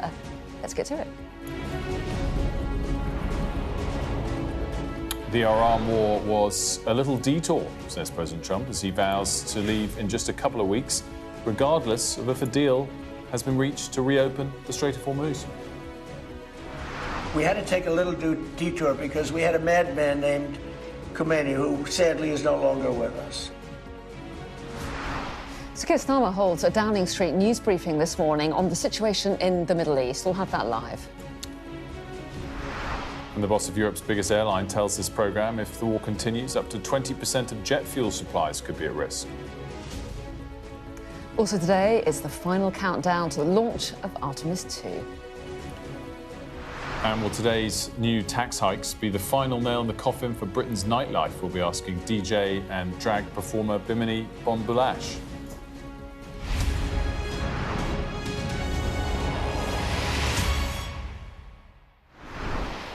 We're going to take you live to Australia right now because it's actually the latest pictures from Anthony Albanese, the Australian Prime Minister, who's just been giving an address to the nation in Australia. Let's listen in. By nature, we're an optimistic country, but I understand that right now it's hard to be positive. The war in the Middle East has caused the biggest spike in petrol and diesel prices in history. Australia is not an active participant in this war, but all Australians are paying higher prices because of it. I know that you're seeing this at the servo and at the supermarket. And I understand farmers and truckies, small businesses and families are doing it tough. And the reality is the economic shocks caused by this war will be with us for months. Tonight I want to speak directly with you about what the government is doing to shield Australia in these uncertain times. And also what all of us can do to help our country and help each other in the period ahead. On Monday, National Cabinet adopted the National Fuel Security Plan. Leaders from both sides of politics, from right around the country, working together to keep Australia moving, making sure that we are prepared so that if the global situation gets worse and our fuel supplies are seriously disrupted over the long term, we can coordinate the next steps together. Today, we cut the fuel excise in half, cutting the tax on every litre of petrol by 26 cents. Those savings have started showing up at your petrol station. For our truckies, we have cut the heavy vehicle road user charge to zero. Both these measures will be in place for the next 3 months.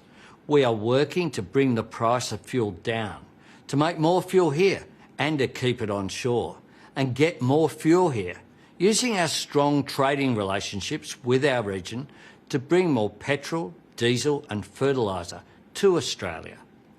Now, it's the Australian way that people want to do their bit. And there are simple ways that you can. You should go about your business and your life as normal. Enjoy your Easter. And if you're hitting the road, don't take more fuel than you need. Just fill up like you normally would. Think of others in your community, in the bush and in critical industries. And over coming weeks, if you can switch to catching the train or bus or tram to work, do so. That builds our reserves and it saves fuel for people who have no choice but to drive.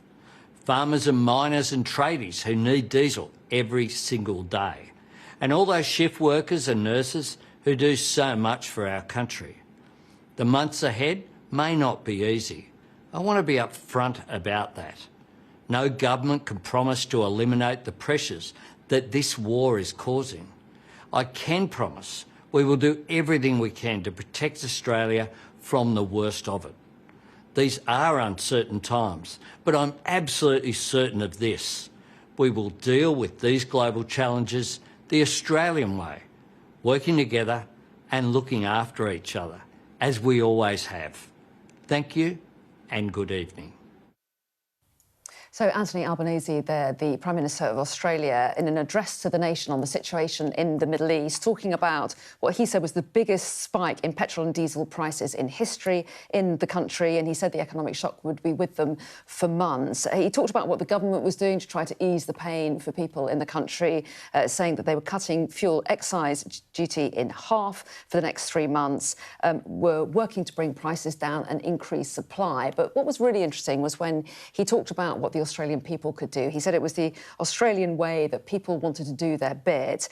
He said that people should go about their business and lives as normal. He said, but if you're travelling away at the weekend, obviously Easter coming up, he said, fill your tank up as usual, but don't take any more than you need. And he said, and have a think in the next few weeks about when you're going to work, whether you should take the train or the tram instead, because that would save fuel for people who really need it, like farmers and shift workers, nurses, for example, who do so much for our nation. He also said broadly of the economy there that the coming months will not be easy. You know, it sounds like there's clearly no rules being introduced to limit fuel use, but just to hear him say there, don't take more fuel than you need, take just enough, is clearly quite significant. Now, this isn't the first Asian nation to approach this sort of thing. As we've talked about a lot, the huge amount of the supply that comes out of the Straits of Hormuz goes to Asia, even though it's affected prices everywhere. It travels to Asia, and that's where they get it from, whereas, you know, we get most of our gas from Norway, for example. We did see formal rationing of sorts in place, for example, in Korea. What's really interesting here is that Australia is a major producer of energy. They are a major net energy exporter. They have a lot of liquefied natural gas that goes up to the rest of Asia. Korea, on the other hand, who limited the amount people can use their cars in the last couple of weeks, is a net energy importer. So what we're seeing here, and it's just hints of the direction of travel, not a formal thing, is quite surprising because it comes from a country that is spoilt with natural resources of fossil fuels. Now, I think what you get into, and Ed Conway's done some great analysis in this the last couple of days about specifically diesel here and a bit on aviation fuel, which came up in my interview as well with Michael O'Leary of Ryanair, is some of these products are kind of more unique to produce. And so even if overall your economy like Australia has plenty of fossil fuels, such that you export 2/3 of it, I think they export more than half of the gas they get, there's still some other subsets of these things that you might not be getting enough of. Yeah, really interesting. And so hearing there from the Australian Prime Minister, of course hearing from Donald Trump tonight late, and we're hearing from our own Prime Minister, from Sir Keir Starmer, who's holding a news conference this morning. Lucy McDade is in Downing Street ahead of that. So, Lucy, what do you think we can expect from the Prime Minister? Yeah, so, well, beyond no doubt being asked questions about Donald Trump's latest comments over UK involvement in the conflict in Iran, effectively it's being sold to us as an update on the cost of living. I think the Australian PM's interventions are very interesting. Wilf, you mentioned that line that stuck out to me as well. Don't take more fuel than you need. That's much more than we've heard from Keir Starmer here. The government here certainly seems more keen to reassure people that supplies are OK. They don't want to get into a situation of scaremongering and forcing people to go out and panic buy. What we will get is a series of updates on measures that have already been announced by the government that are coming into force today that they believe will help bring down the cost of living. So I'll just give you a few of them. Rail fares are being frozen, for example, prescription charges. Labour from today has lifted the 2-child cap on benefits, something that a lot of Labour MPs had been calling for. What is crucial, though, is that all of these things were announced in November at the budget last year,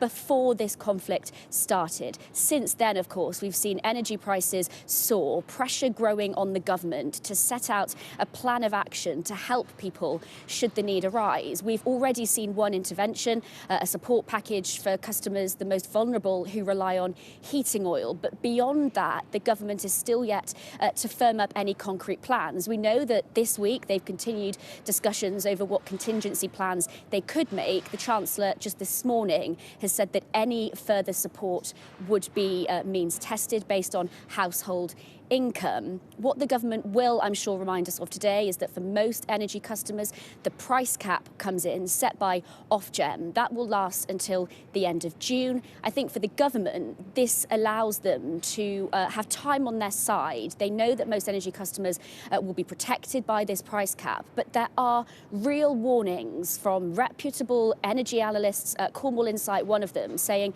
that come July, energy bills could go up by £300. Now, that is obviously a worry for consumers, but a worry for the government as well. A government that has promised to bring down the cost of living will tell people today that it is doing just that, but those concerns remain about what the future holds. Of course, as I said, with Donald Trump's comments as well, rhetoric about oil, telling us to go find our own oil, it just adds to those concerns that actually the government is going to have to step in and do something at some point. Yeah, really interesting, Lucy. Thanks very much indeed. And Lucy, talking there about some of Donald Trump's rhetoric, so let's update you on what we heard in the US overnight. So Donald Trump has said the US will be finished in Iran in 2 or 3 weeks, regardless of whether or not it's able to secure a deal with Tehran. The US president claims the regime has changed and that Iran has no military capabilities left. Let's take a listen. All I have to do is leave Iran, and we'll be doing that very soon, and they'll become tumbling down. And stock prices were up today almost to a record because they know two things. Number one, we have a safe country. We had to take a little detour because we had a madman named Khomeini who sadly is no longer with us. And we had regime change already. I think we're 2 or 3 weeks. We'll leave because there's no reason for us to do this. Here are your other updates overnight. Iran's foreign ministers acknowledged receiving messages from US envoy Steve Witkoff, but maintains they do not constitute direct negotiations. The Wall Street Journal is reporting today that the United Arab Emirates is willing to help the US reopen the Strait of Hormuz by force. And a key thing to watch out for, President Trump will give that address we've been mentioning to the nation this evening, US time. It's going to be about the war in Iran, we're told, and that'll be 2 a.m. UK time. Let's bring in Sally. She's in Dubai for us once again. Good morning to you, Sally. Thanks for joining us. What's those comments from President Trump overnight been interpreted as in the region? Well, like you and like many people around the world, it's very hard for people to interpret Donald Trump's thoughts and plans at the moment because his messaging is so conflicted and so confusing. But what I think has become clear is that Donald Trump is looking to get out of this war. He's looking at high oil prices and low approval ratings at home and probably just thinking it's not worth it anymore.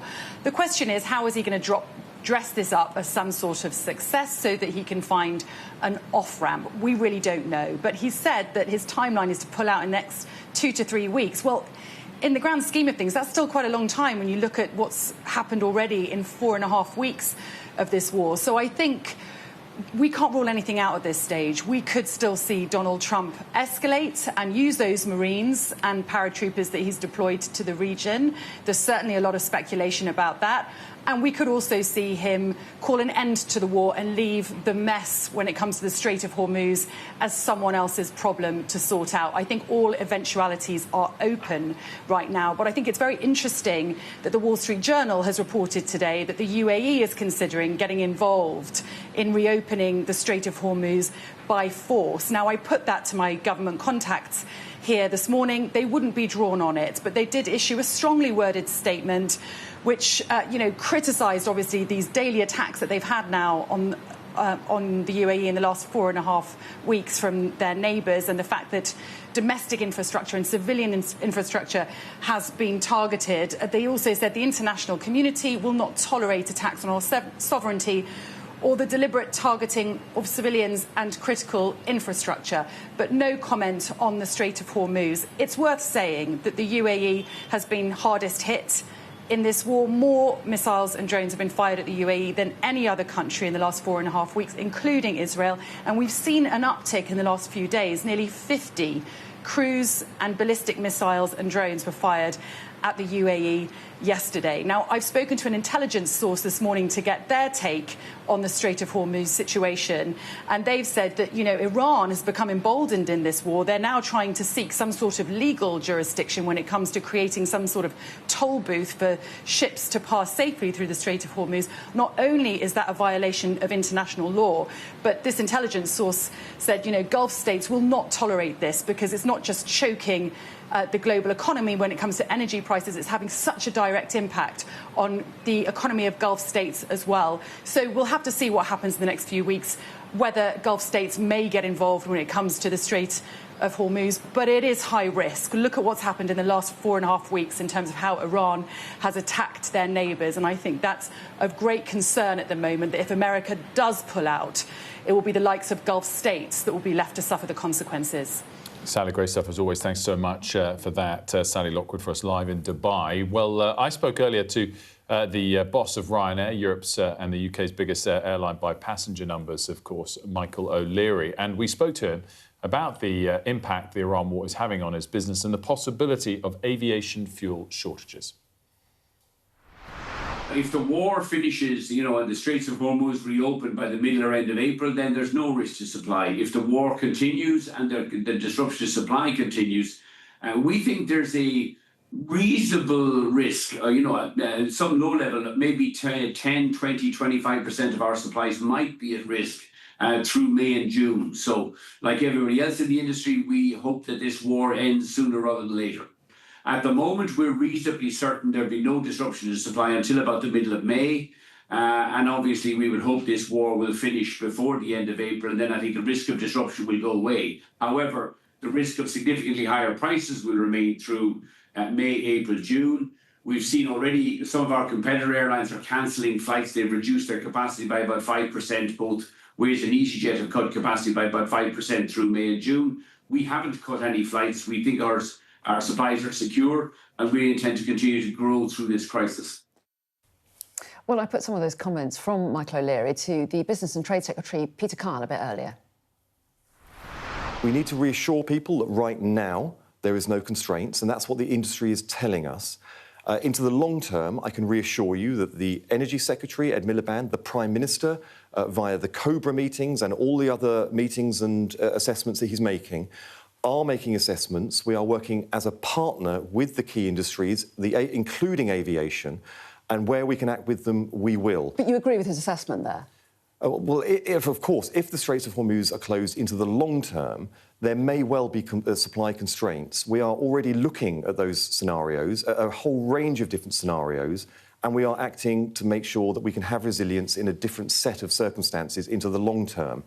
But it's really key to reassure people that right now there are no constraints. If it comes to the point where we believe that there may be, or it is likely to be so, we will be really upfront and honest with the public.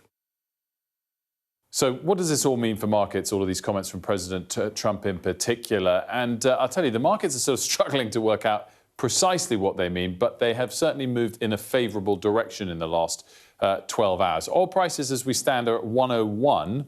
And they were below 100 for a bit a few hours ago and have moved markedly lower since President Trump said we could be ending things within 2 to 3 weeks and, of course, backed that up by saying he's going to address the nation tonight. We were at 118 on Brent late yesterday. We're now down at 101, so clearly quite a sharp decline over the course of the last 12 hours. Though worth noting, we've kind of been here before over the course of this war. This was the first week or so when he said it's only going to last a couple of weeks. We fell quite markedly on that particular occasion, of course, then continued our rise. This was 10 days ago, 2 Mondays ago, when he posted on Truth Social to say peace talks have begun. We fell quite markedly and then, of course, continued our rise. And obviously, since the start of the war, still noticeably higher. But certainly a big move in the right direction over the last 12 hours. The question is, will it hold? Let's just have a look at what the markets have done for the month of March, which rather nicely captures the gist of the war as a whole, because, of course, this started in late February over a weekend when markets are closed. These are some market moves for the month of March as a whole. Doesn't include this morning. Oil prices, 63%. That is the biggest single monthly move for oil prices ever. Of course, it's eased a bit this morning, but 63% higher for the month of March. Whereas Stock markets, you'd have to say, relative to that move in oil prices, relatively calm. The US in particular, only down 5%. So when we talk about how much pressure is President Trump feeling at home, keep that in mind. The stock market is down, but it's not down that much. Meanwhile, if we go to another country which is a net energy importer and specifically a recipient of oil and gas that comes through the Strait of Hormuz, like South Korea, terrible month for the Kospi, down 15% in the month of March. By the way, snapshot of how these latest headlines from the White House are being interpreted. This morning, that closed up 8%. So it was down 15% in March, bounced significantly this morning. The UK is a snapshot, sort of splits the difference between that move in the US and South Korea. We are a net energy importer, but we don't really get that much from the Strait of Hormuz. So the FTSE 250, using that as an indicator, down 10%. Let's look at borrowing costs, because borrowing costs really have reacted in the UK, as we've been saying for the last few weeks in reaction to this war. And so have we seen a big improvement overnight as we saw the improvement in oil prices? Yeah, we have. Quite a nice change, as you can see there, down to sort of under 4.8% briefly. In fact, it's about 4.8% now, gone back up again a tiny bit. But that's the UK 10-year borrowing costs we're looking at, and a significant improvement from the highs of the last couple of days and the highs of last week, where we touched 5% on the 10-year. But it's all relative. We're still way higher than, of course, where we started this particular conflict. And there we are at the moment, 4.8% on UK borrowing costs. So, nice improvement in the short term over the last 12 hours. Will it be short-lived, as these improvements have been over the course of the last few weeks? That remains to be seen. Really interesting. So Wilf talking through the impact of the war on the markets at present. In a moment, we're going to be talking about the impact on food supplies and whether or not there are challenges there. That's coming up after the break.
What's the best thing about being a Sky News presenter?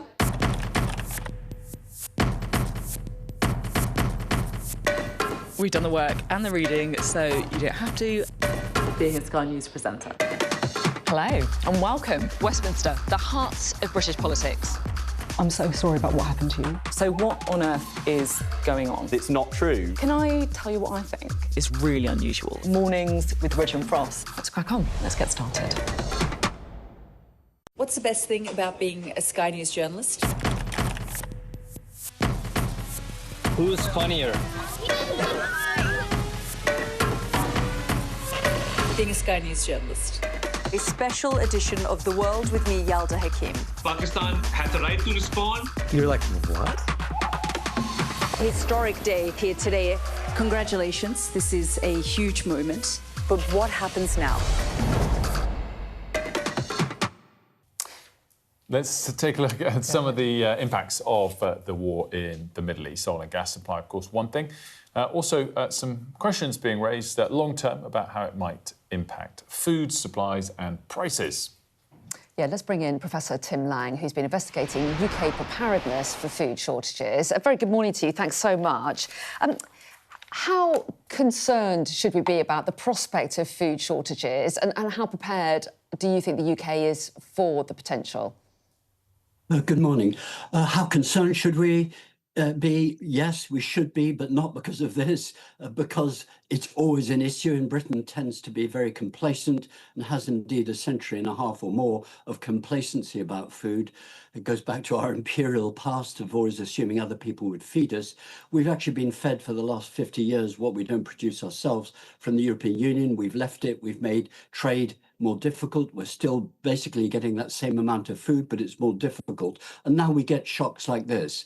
But I, as you alluded to, have spent 3.5 years working on a report for the National Preparedness Commission here in Britain, which came out a year ago, and which concluded basically we're not prepared for shocks. I looked at a whole range of shocks, from slow burn ones like climate change, which we're having to adjust to increasingly fast. It's not in the future, it's here, through to shocks and war. Indeed, weaponization, soft stuff already going on, ransomware. So I looked at a vast range of shocks and basically asked the central public health, indeed strategic question, can we feed the public? And at the moment, we haven't got good preparations for that. I have to be honest with your listeners and viewers. We have a very good resilience framework in theory. It's just not taking food seriously. And that, despite Britain having a very clear set of critical national infrastructures, the things widely agreed by the government, by scientists, by strategists, are essential for reasonable everyday life, in which food is a key major player. And yet we just don't take it seriously. So I see the present shock, which is rising food prices, is reminding us yet again, as the Russian second invasion of Ukraine showed us, how the food system is an oil system, it's also a water system, but we're not prepared for shocks. We have a just-in-time system of logistics, and as I called my report, we need to be thinking much more seriously about just in case. Professor, how much of our own food do we produce? Well, it depends how you calculate it. Mostly it's done in tonnage or in monetary terms. The estimates vary between sort of 50-ish to 60-ish%. You can say, okay, that's quite a lot, and it's a lot more than, say, Norway doing 30% or something like that. But actually, in the 1980s, we produced 80%. It's been on a slow decline. Analysts like me are concerned about that, not least because the indicators we have don't take really seriously what really matters, which is nutrients. We don't have an assessment of how much of our own food we produce in nutritional terms. Why do I say that? Because that's what matters for public health and what really matters in shocks. And how many years would it take for us to go from 50, 60 to 70, 80? Is that an easy shift to make?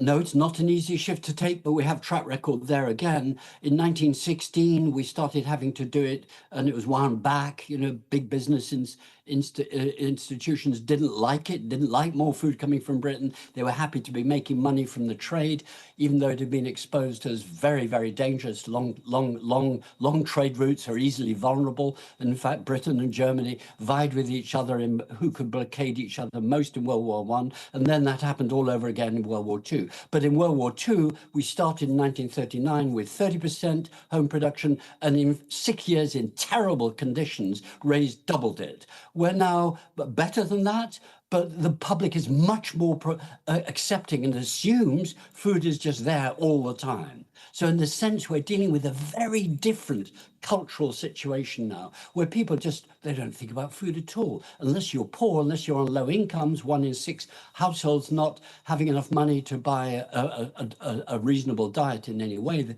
they're technically on official benchmarks, they're food insecure. So it's not a good place. And my report went very carefully into the mass psychology. We have nearly 2 years ago, actually 23 months ago, a national website was announced called Prepare, which said basically store a bit of food and store a few bottles of water. Frankly, this is ridiculous. It doesn't deal with this at all. It's not really.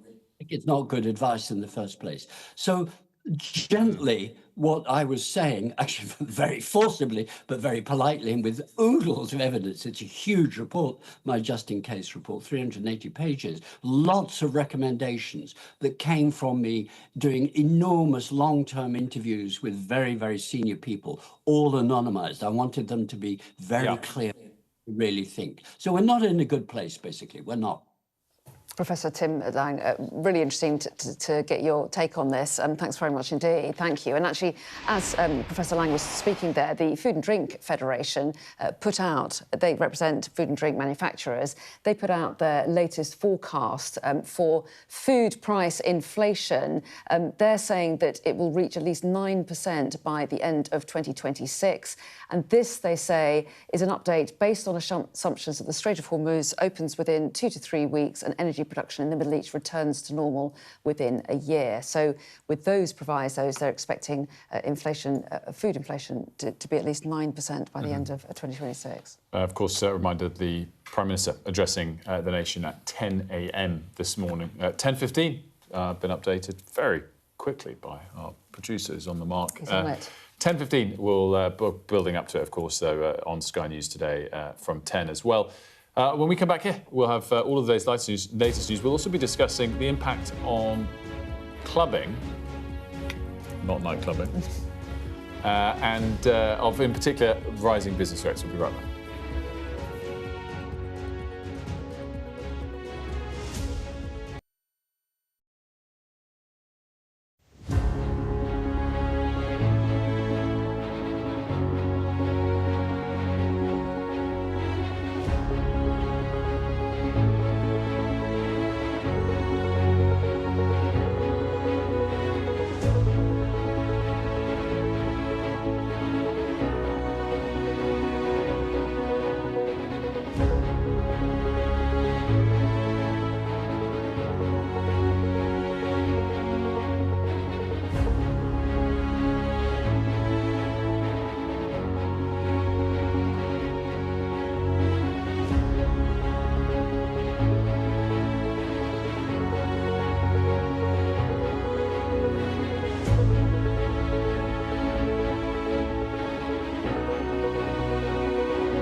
Now, if you're partial to a night out, then listen up. The industry's already been hit, of course, by things like COVID, getting hit once again as business rates rise today. Well, yes, Katie Spencer went to Soho to see how even the epicentre of British nightlife is suffering. Are we killing this country's nightlife? Late nights, sticky floors and cheap drinks. There was a time when staying out didn't break the bank and you didn't have to search for somewhere that was open.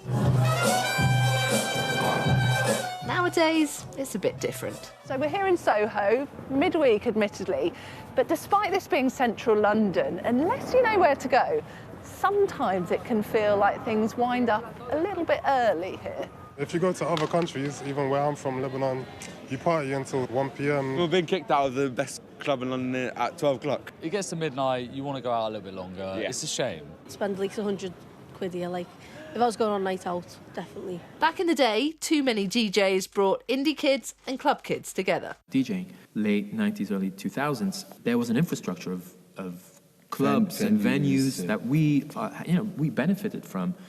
Let alone the fact that it was pre-Brexit. So that the fact that would be gone in today's landscape is I think a huge loss for British culture. The drinks are still flowing at Jack Solomon's, but more than 1 in 4 late-night venues have shut their doors since COVID, creating what's been dubbed nighttime deserts in some areas. And if you think that sounds bad, you might need a stiff drink when you hear what the sector is now being hit with. It is quite the cocktail that Chancellor Rachel Reeves is expecting the nightlife sector to swallow. April's business rates increase is not just a few quid.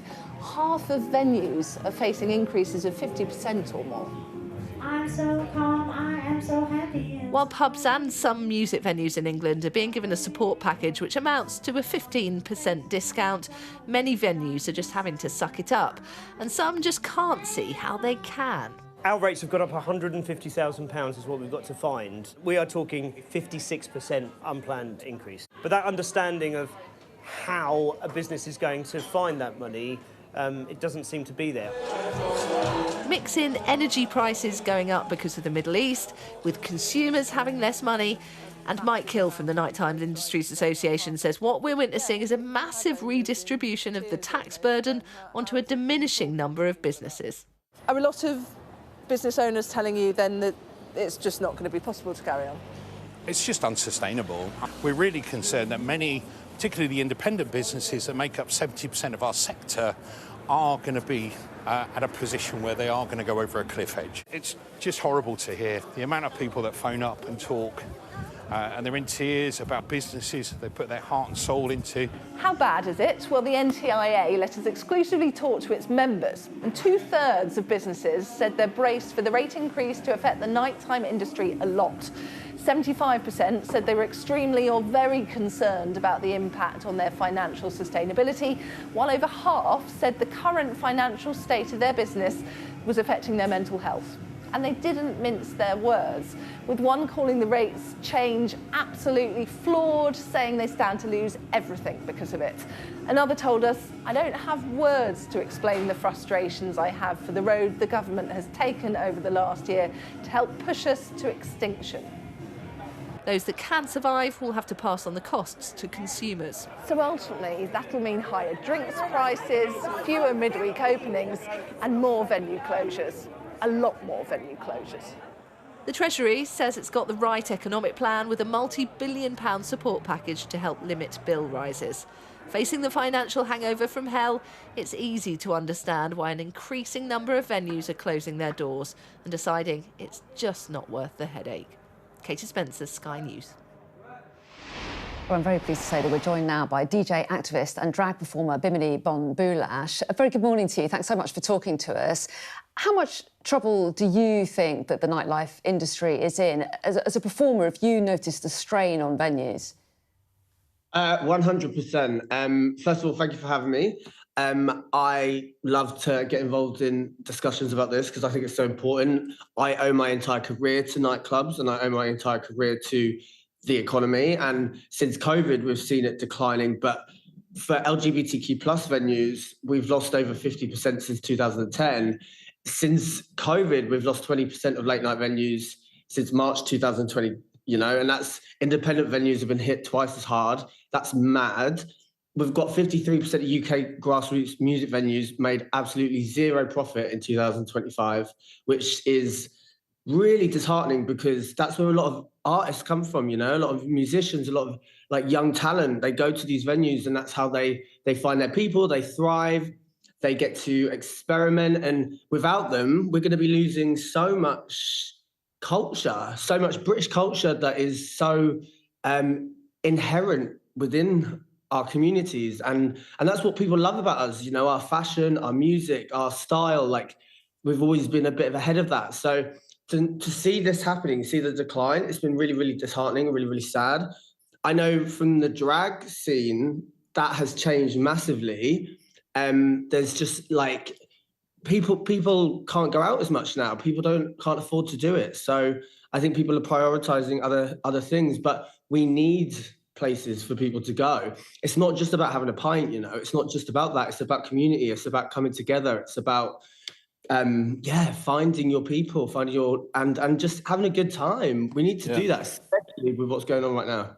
Totally, and it's, you know, having fun and seeing people in person. I mean, that was going to be my next sort of question. I mean, clearly, you've said cost there is a big factor, and as we've said, business rates are going up. Will add to that cost today. Is part of it a structural shift, though, because younger people don't interact in person enough, or is that not a driving force behind what you're addressing?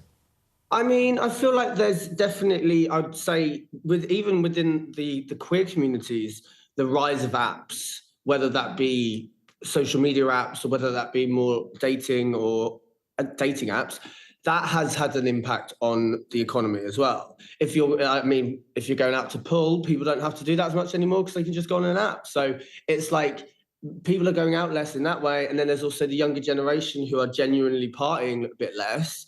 But the thing that I think will happen is we're always going to dance, we're always going to want to party, we're always going to want to find somewhere to release. And with the closure of so many venues, I just feel like it's going back underground now. And I think it could be a positive because I've been known to have great knees up back in the day in an underground party. But on the other side of that, there's danger there, you know, because it's unregulated. There's chances of like things happening out of the control because there's no protection. So I think that's something that needs to be looked at. And I think it just needs to be, it's a cultural significant part of the UK and British culture is nightlife and venues, and they should be community spaces. They should be protected. And I think a lot of the time in Soho, which was interesting, the clip before, Soho has changed massively, but that's because there's so many now new flats and buildings and luxury flats. And like, if you're living in Soho and you're complaining about the noise, then, I mean, move somewhere else. And I want to talk a little bit more about younger generation not going out as much. I mean, you mentioned that. What's that all about? Because we do hear a lot about people, you know, having earlier nights, not drinking as much. What do you think is driving that? Is it financial reasons or something else? Well, a lot of Gen Z, they tend to have more than one job, right? So they tend to do multiple things. I do multiple things. I do different avenues, which is great. But like, I think it's not even just that. I think it's anxiety, you know. We've seen increased mental health issues within the younger generation, particularly because we are now glued to our phones. We are glued to all of this sensationalist news all the time, and stuff is happening and we're witnessing things that we shouldn't be witnessing on a daily basis.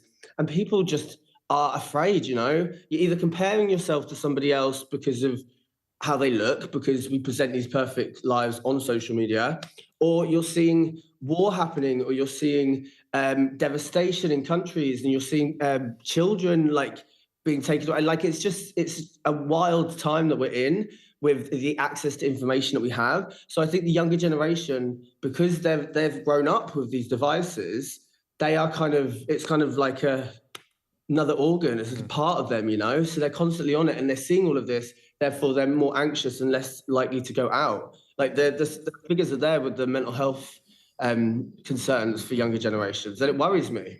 Bimini, we're nearly out of time. So to wrap it up for us, sell it to us. Why is it so fun, so crucial for people to go out this weekend? Well, because the nightlife economy, it brings in so much money, brings in like over 100 billion a year. We need to go out, we need to have a good time, we need to release, you need to hear music, you need to dance. Think about like, when I think about music and I think about like growing up, I was always so in awe of like wanting to know about like the dance floor in the 90s and like the rave culture and everything that we did in Britain. And if you look back through history and subcultures, music and fashion and subcultures have always gone hand in hand. We need the younger generation, but not just the younger generation, everyone to just go out and have fun. I think we're more connected now more than we've ever been, but we're more disconnected than we've ever been. Like we're less social, we're less friendly. And I think we just need to bring that back. And you find that on the dance floor, baby. Did you hear that, Will? I did. Yeah, take notes. Honestly, we'll get him on the dance floor. Dance floor still sort of scares me, but muscle memory of not being able to move my muscles. But he's a good salesman. Yeah, tempted. Bimini, you've nearly got us going clubbing. Thanks so much. You can come whenever you want. We'll have to. That'd be a good segment. I'll be there. My you, daughter, she's a massive fan of yours. She'll definitely be there. Bimini Bombulash, thanks so much for your time this morning. Really appreciate it. I actually do have memories now, just thinking back, because it's obviously Easter weekend, of being dreadfully hungover on Easter Sunday and having to hide it from your parents going to church. We'll hear more about that after really the weather, praying shall for we? a really long time when you're just like, oh gosh, I feel terrible. Because your head hurts. Well, maybe you can revive those memories this weekend. No, got a little one. Got a breakfast show to do. These things come first. Let's have a quick look at the weather.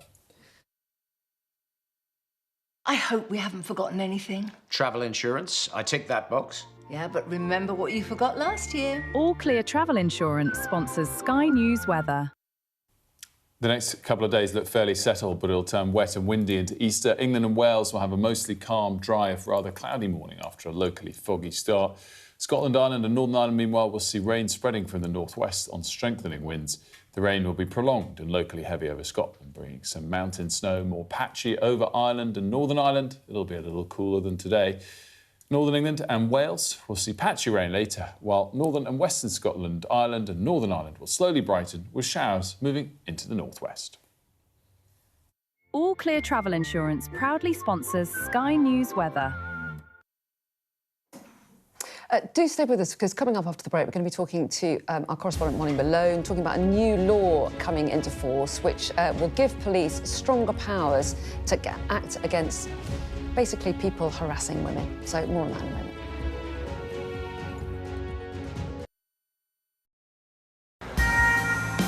This is how you travel when the mafia wants to kill you.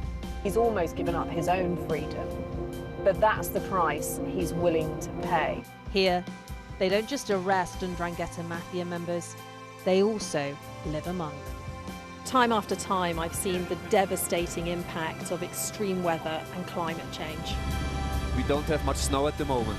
They've had a warm spring and exceptionally hot summer, and that means they're expecting to lose more than 3 times the amount of ice than they usually do. Flames are still forcing people from their homes and leaving many questioning their futures. Here was my life. We have nothing. I can't say anything, it's so sad. This disaster is testing the resolve of everyone on this island. The only way out now is by boat. Everything you see is devastated, and the misery being felt by people living here is repeated in towns and villages across Central Europe. Sky News, get the full story first. Turkey is burying its dead. The loss is profound. Whole families died in this collapse, generations wiped out. The violence has penetrated the heart of the city rather than being contained to the estates around the edge, and that speaks to the level of anger being felt here. In Sweden, police have seized a lethal stash. This is just a small sample of the deadly arsenal taken off the streets. This is an example of an advert, really. Anyone of any age could say, I'll do that for £1 million, and then have to go and shoot someone. Yes. I'm Siobhan Robbins, Sky's Europe correspondent based here in Berlin.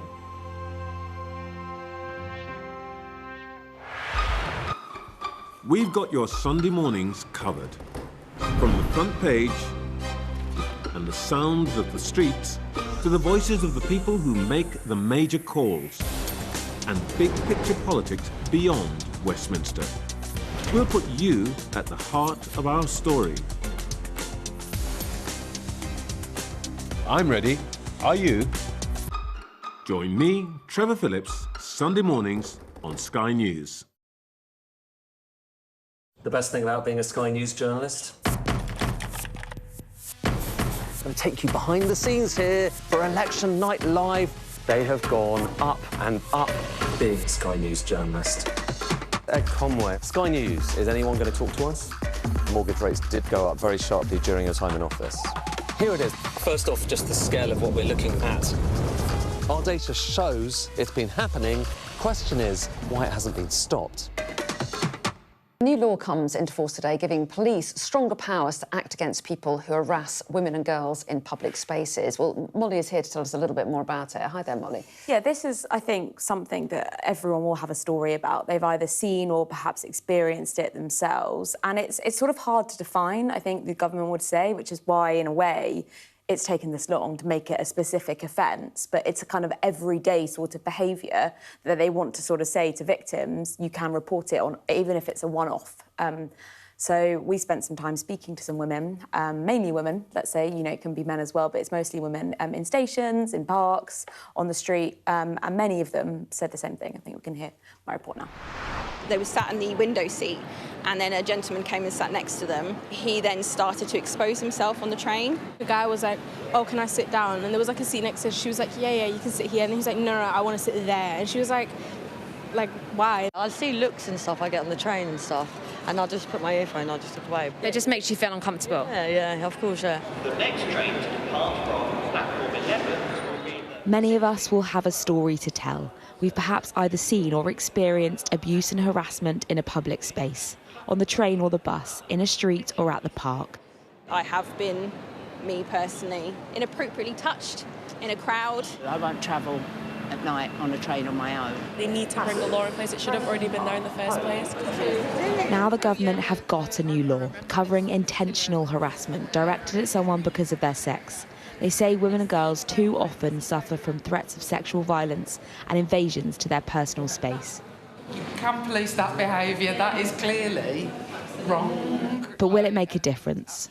We have existing legislation. It's an offence to stalk someone, to sexually assault someone, to harass someone.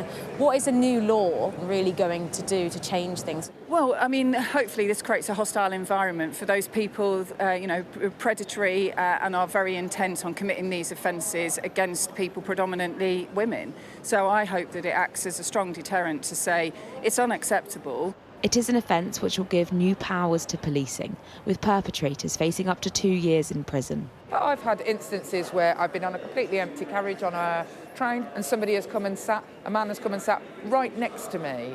There's no crime that has been committed there that I can hang my hat on, and yet I can feel incredibly harassed by that. And so that is what we are seeking to do. This comes with a deterrent of up to 2 years in prison, but it also comes at a time when the government are looking to scrap short sentences. They're looking to send fewer people to prison. Isn't that a conflict? Do I think that every one of these crimes deserves necessarily a prison sentence? That is for the judge and the police involved in each individual case, and some absolutely will. And so that is not for me to make that decision. But do I think that there needs to be a deterrent system so good police officers, they have a clear line to take action rather than just saying, oh, it doesn't quite meet the threshold for harassment, it doesn't quite meet the, they didn't grope you. Why should I have to be touched to be taken seriously? The government say this new legislation shows they are taking the issue seriously, with a promise to halve violence against women and girls within a decade. I want to feel like I can get on the train. But these type of offences across transport networks have risen by 17% in the last year.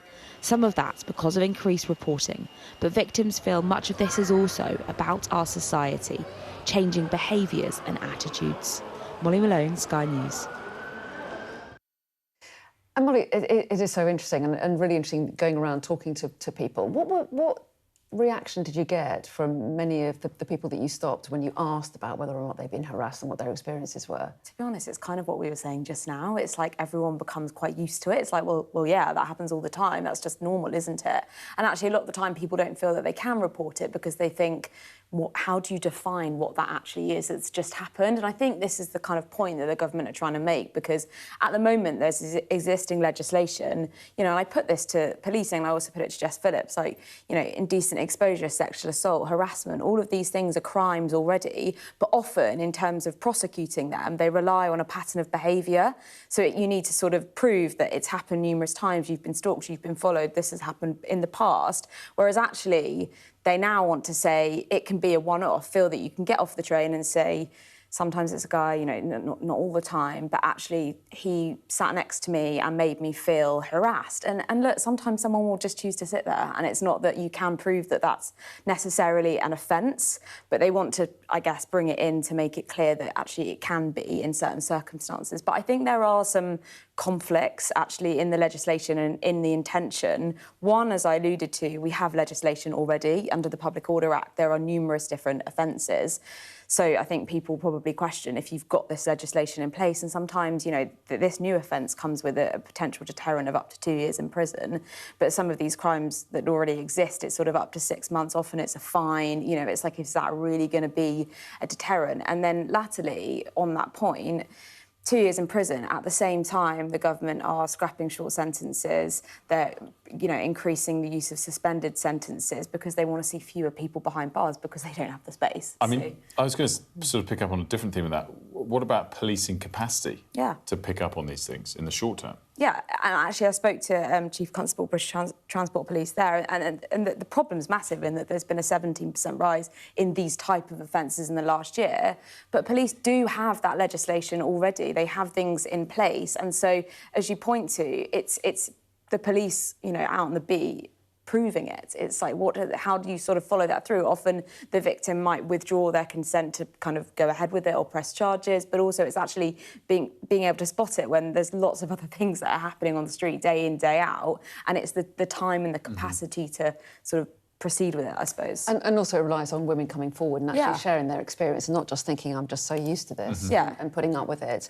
Molly, thanks very much indeed. Thank you. We're out of time for this morning on Mornings. As you can see from that side screen, the Prime Minister due to give an address from Downing Street at 10:15. Build up to it, and it live next.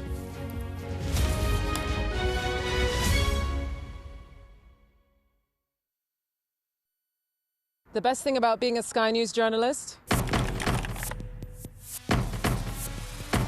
They call him the king of the jungle. Being a Sky News journalist. Yusra Al-Baghir has this report. And this is what's left of it. As a woman of colour, how did the Harris campaign speak to you? People risk their lives to speak to us for this report. Mr. Zuma, Sky News. We're trying to see as much as we can.